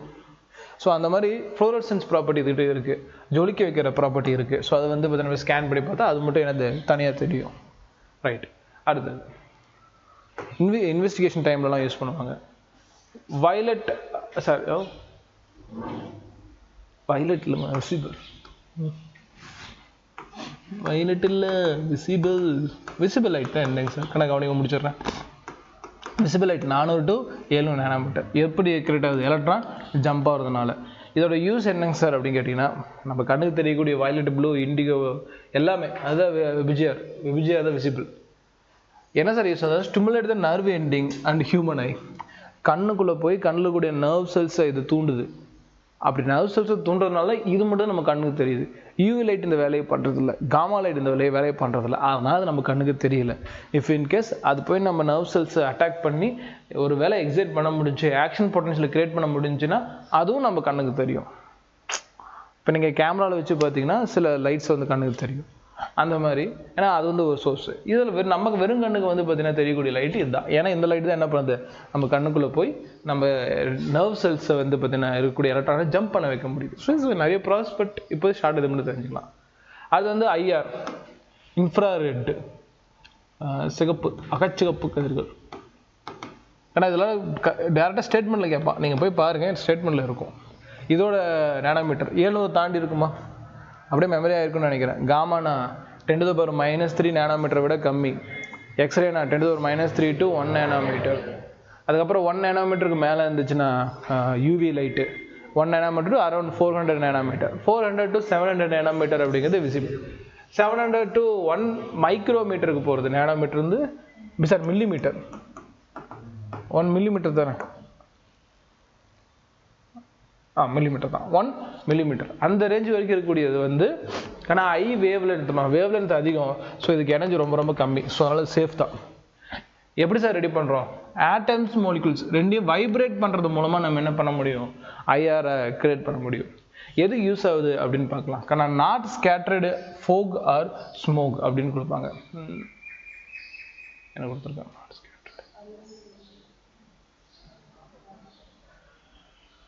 இது என்னென்னா, இப்போ ஒரு இடத்துல புகமூட்டமாக இருக்குது அப்படின்னா இந்த ரேஸ் வந்து பார்த்தீங்கன்னா அதுக்குள்ளே அழகாக பெனட்ரேட் ஆகி ஆப்போசிட் சைடில் என்ன இருக்குன்னு காட்டும்.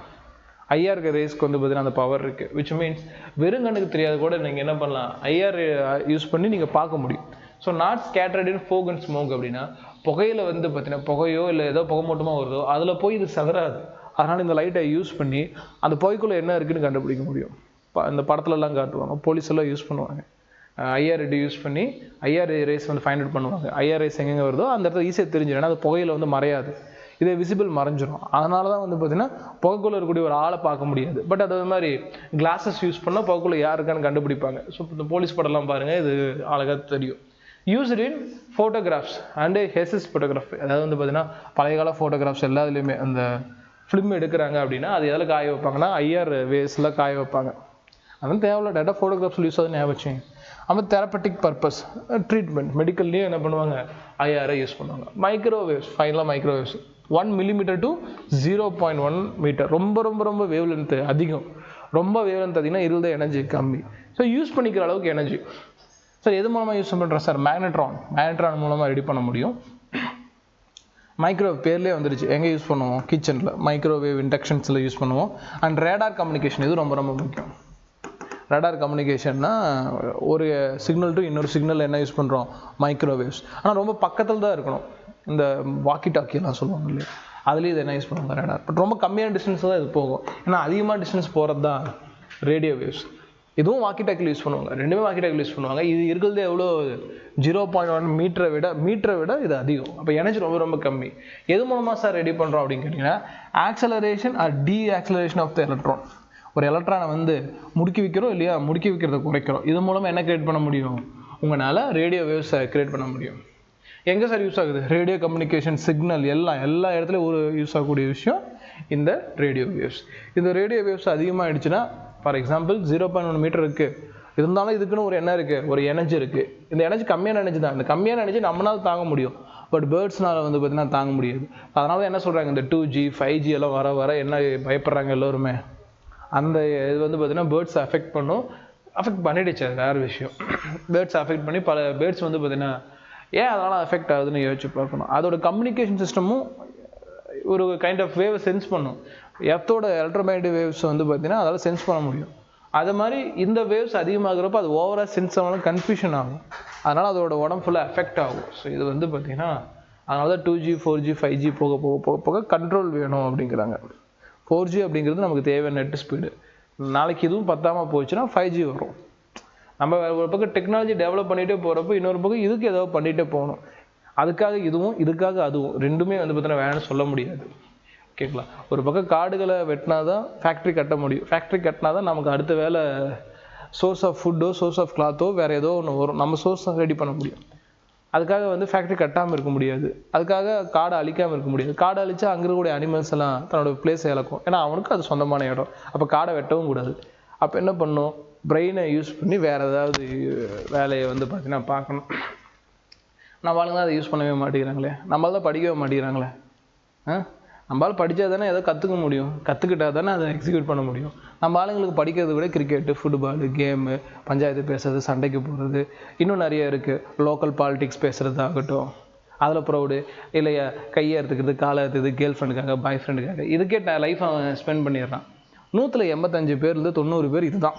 நீங்கள் நம்பினாலும் 95 பேரும் 90 பேர் இதுதான். ஒரு 10 பேர் மட்டும் தான் படிக்கிறான்.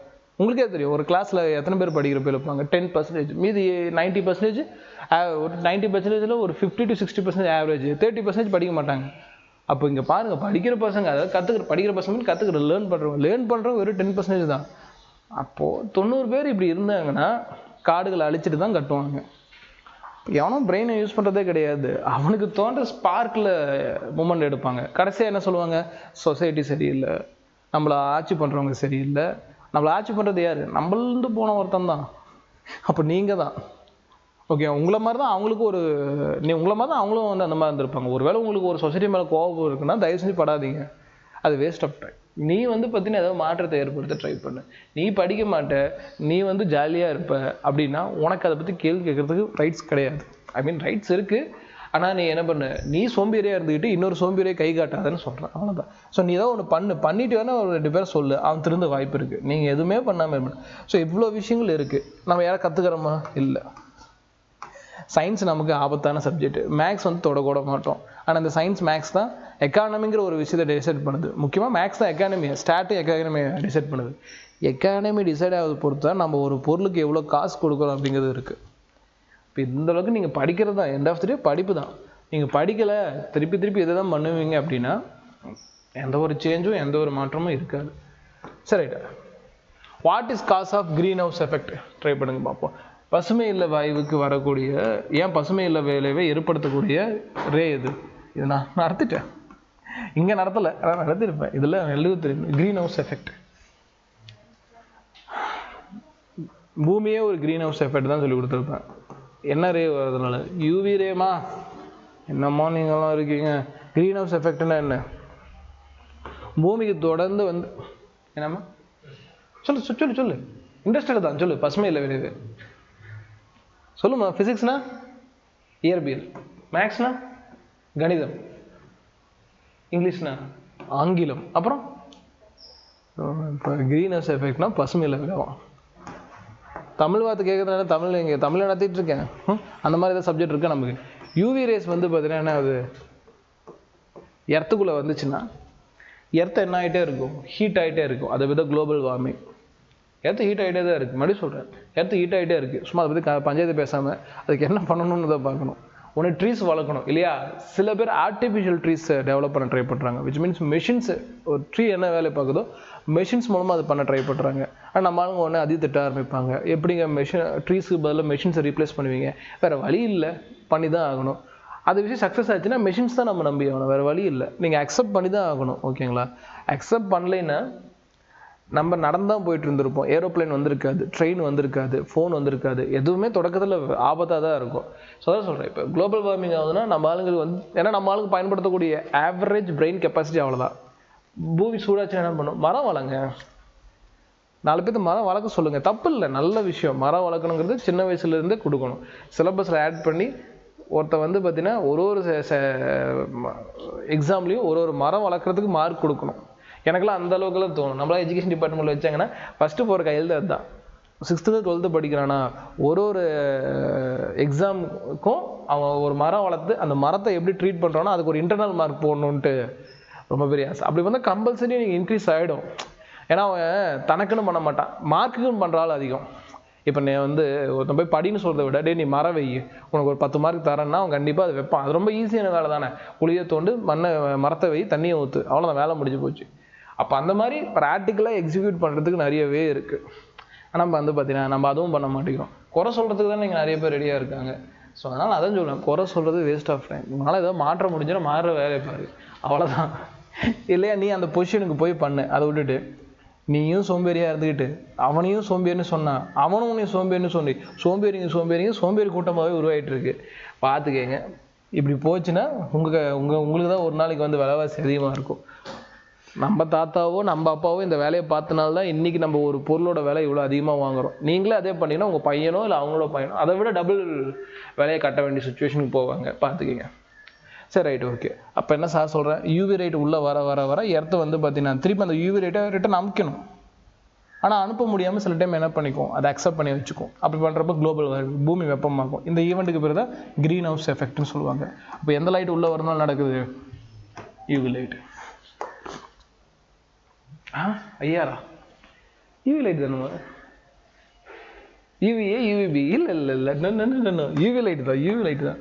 இன்ஃப்ராரெட் அது வந்து எனர்ஜி கம்மி, யூவி லைட் தான், யூவி தான் don't worry. Biological important of ozone layer. Ozone layer எதுக்கு சார் யூஸ் ஆகுது? வரக்கூடிய அந்த ரேடியோ வேவ்ஸையோ இல்லை மற்ற எந்த வேவ்ஸாக இருந்தாலும் சரி இல்லையா, முக்கியமாக ozone layer of reduce greenhouse effect. அதுதான் இப்போ வரக்கூடிய யூவி ரேஸை தடுக்கிறது யார் சார் அப்படின்னா ஓசோன் லேயர். இந்த ஓசோன் லேயர் படுது இல்லைங்களா, இந்த ஓசோன் லேயர் மேலே படுறதுனால சரி, இந்த ஓசோன் லேயர் இருக்கிறதுனால இந்த யூவி லைட் மேலே பட்டு என்ன ஆகுது, உள்ளே வராது, நிறைய என்ன ஆகிடும், ரிஃப்ளெக்ட் ஆகிடும். ஏன்னா எலக்ட்ரோ மேக்னெட்டிக் வேவ்ஸ் தான் என்ன இருக்குது, ரிஃப்ளெக்ட் நேச்சர் இருக்குது இல்லையா. அப்போ என்ன ஆகுதுன்னா நிறைய வேவ் உள்ளே வருது, அப்போ பூமி வந்து சூடாகாது. இப்போ லாக்டவுனில் ஓசோன் வந்து பார்த்தீங்கன்னா 20 to 25% redevelop ஆச்சான்.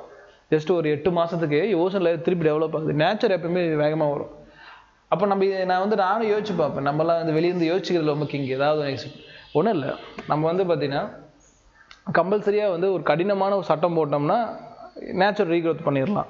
For example ozone லேயரில் ரீடெவலப் எப்போ ஆச்சு, லாக்டவுன் வந்து நம்ம வேறு வழியே இல்லாமல் உள்ளே உட்காந்தோம்ல, நிறைய பேர் வாழ்வாதாரம் மாற்றப்பட்டுச்சு, அதை பற்றிலாம் பேசல. பட் நம்ம அதுக்கப்புறம் அதுக்கு ஒரு லேர்ன் கற்றுக்கிட்டு இப்போது வீக்லி 7 days இருக்குது. அதாவது ஒரு 1 day வந்து வெஹிக்கிள் வந்து பார்த்தீங்கன்னா யூஸ் பண்ணக்கூடாதுன்னு ஒரு பொல்யூஷன் இருக்க ஒரு ஏரியாவில் ஒரு பாஸ் பண்ணிங்கன்னு வைங்களேன், மக்கள் கண்டிப்பாக எதிர்ப்பாங்க. பட் ஆனால் ஈவென்ச்சுவலாக பண்ணிங்கன்னா ரிட்டர்ன் என்ன பண்ண முடியும், உன்னால் அந்த பொல்யூஷனை கண்ட்ரோல் பண்ண முடியும். ஒரு 1 to 2 years மக்கள் அதுக்கு அடாப்ட் ஆகிடுவாங்க நேச்சுரலாக. அது என்ன அந்த டைம் இப்போ ஒன்றும் இல்லை, ஐடிக்கு வேலைக்கு போகிறவங்கலாம் வந்து பார்த்தீங்கன்னா 1 day வந்து அவங்கள வந்து ஒர்க் ஃப்ரம் ஹோம் மாதிரியோ இல்லை ஒர்க் ஃப்ரம் அவங்களோட ஆஃபீஸ் மூலமாகவே இந்த வெஹிக்கிள் யூஸ் பண்ணாமல் கண்ட்ரோல் பண்ண முடியும்.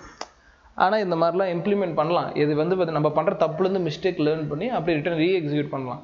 பட் நடக்குதா அப்படின்னா நோ. ஆனால் அதுக்கு சட்டம் வரணும். இப்போ சார் நான் என்ன கேட்பாங்க, சார் நீங்கள் பண்ணுவீங்களா சார்? நான் பண்ண மாட்டேன்.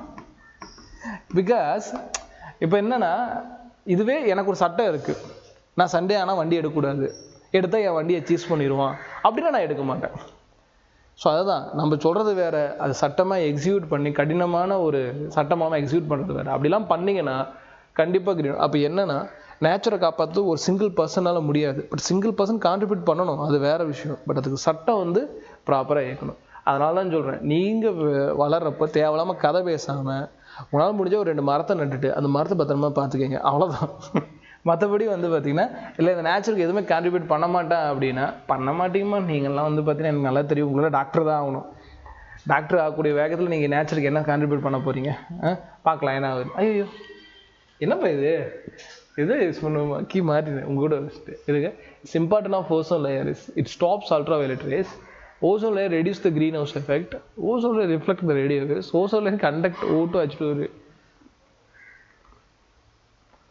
Ozone layer reduce the greenhouse effect. Greenhouse effect reduce பண்ணுது. It stops ultraviolet rays. Key வேற கொடுத்து இல்ல greenhouse effect தான் இல்ல, it stops ultraviolet rays. இது கீ செக் பண்ணி பார்க்கலாம் அப்புறம், ஓகேங்களா? Stops ultraviolet rays. ஸ்டாப் பண்ணுமானா அதான் அதோட வேலை, நான் இல்லைன்னு சொல்ல. பட் மேக்ஸிமம் க்ரீன் ஹவுஸ் எஃபெக்டை வந்து ரெடியூஸ் பண்ணுறது யாரோட வேலை? ஓசோன் லேயரோட வேலை. மேபி இது கீ செக் பண்ணணும், இது என்ன கீ கொடுத்துருக்கான்னு தெரியல. செகண்ட் ஆப்ஷன் தான் வரும், ஃபர்ஸ்ட் ஆப்ஷன் மார்க் பண்ணி வச்சுருக்கேன் கீயா, பார்க்கலாம், செக் பண்ணி பார்ப்போம். The condition under the microwaves for heat of the food containing water molecules efficiency. நான் ஒன்றும் இல்லை, மைக்ரோவேவ்ஸில் ஒரு சின்ன மெக்கானிசம் இங்கே இந்த கொஷனில் மட்டும் பார்த்துக்கலாம். இது 2008 ஒரு மைக்ரோவேவ் இருக்குன்னு வைங்களேன், அதில் கூடிய வாட்டர் மாலிகுல் வந்து பார்த்தீங்கன்னா சாப்பாடு வச்சோம்னா மைக்ரோவேவ்லேயே வந்து பார்த்தீங்கன்னா சூடாகுது அப்படின்னு பார்த்தோன்னா அது கூட வாட்டர் மாலிகுலாக உடஞ்சிரும். வாட்டர் மாலிகுல் உடையணும்னா இப்போ வாட்டர் மாலிகுல்னு ஒரு ரெசனன்ஸ் இருக்கணும், வாட்டர் மாலிகுலுக்கு ஒரு ஃப்ரீக்குவென்சி இருக்கும், இங்கே கொடுக்கக்கூடிய ஹீட்டுக்கும் அதே ஃப்ரீக்குவென்சி இருந்துச்சுன்னா அதுதான் ரெசனன்ஸ்னு சொல்லுவாங்க. அப்போ வந்து பார்த்தீங்கன்னா நீங்கள் என்ன கொடுக்கணும், ரெசனன்ஸ் ஃப்ரீக்வன்சி கொடுக்கணும். The frequency of microwave must be matched with the resonant frequency of the water molecule. இதை எப்படி நம்ம புரிய வைக்கணும், ரெசனன்ட் ஃப்ரீக்வன்சி எப்படி ஒர்க் அவுட் ஆகுது அப்படின்னா, சில டைம் நமக்கு பல்லு கூசும். எப்போ பல்லு கூசும் அப்படின்னா, இப்போ நான் சாக் பீஸில் ஏதாவது எழுதி போட்டேன்னா சில பேருக்கு பல்லு கூசும், ஆனால் எல்லாத்துக்கும் அது நடக்காது. காரணம் என்னென்னா, நான் சாக் பீஸில் எழுதி போடுறப்போ ஒரு ஃப்ரீக்வன்சி டெவலப் ஆகிருக்கும், அந்த ஃப்ரீக்வன்சி உங்கள் பல்லோட ஃப்ரீக்வன்சியோட மேட்ச் ஆச்சுன்னா வைப்ரேட், அதுதான் ரெசனன்ட் ஃப்ரீக்வன்சின்னு சொல்லுவாங்க. ஆனால் நல்லா ஞாபகம் வச்சுக்கோங்க, நான் சேட்டலைட்லேருந்து ஒரு சிக்னல் அனுப்புகிறேன்னா என் மொபைலில் இருக்கக்கூடிய ஃப்ரீக்வன்சி அந்த ஃப்ரீக்வன்சி மேட்ச் ஆனால் மட்டும்தான் ஒன்றோட ஒன்று கனெக்ட் ஆகும். இது பேர் தான் ரெசனன்ட் ஃப்ரீக்வன்சி. நடுவில் இருக்கக்கூடிய எதோடு டிஸ்டர்ப் பண்ணாது. அது ஒரு எக்ஸாம்பிளுக்கு சொல்கிறேன், ஓகேங்களா? ஸோ அப்போ ரெசனன்ட் ஃப்ரீக்வன்சி அப்படி தான் ஒர்க் அவுட் ஆகும். ஸோ ரெசனன்ட் ஃப்ரீக்வன்சி இருந்தால் தான் உங்களால் என்ன பண்ண முடியும், மைக்ரோவேவில் சமைக்கவே முடியும். சரி, ரைட்டு, இப்போ சாப்பிடுங்கம்மா. அவ்வளோதான், ரைட்டா? இதை நான் உங்களுக்கு பிடிஎஃபாக கொடுத்துட்றேன், பார்த்துக்கலாம். சரி, காமலாம். இப்போ சாப்பிடுங்க, பிடிஎஃபாக கொடுத்துட்றேன். அவ்வளோதான், லெசன் முடிஞ்சிச்சு.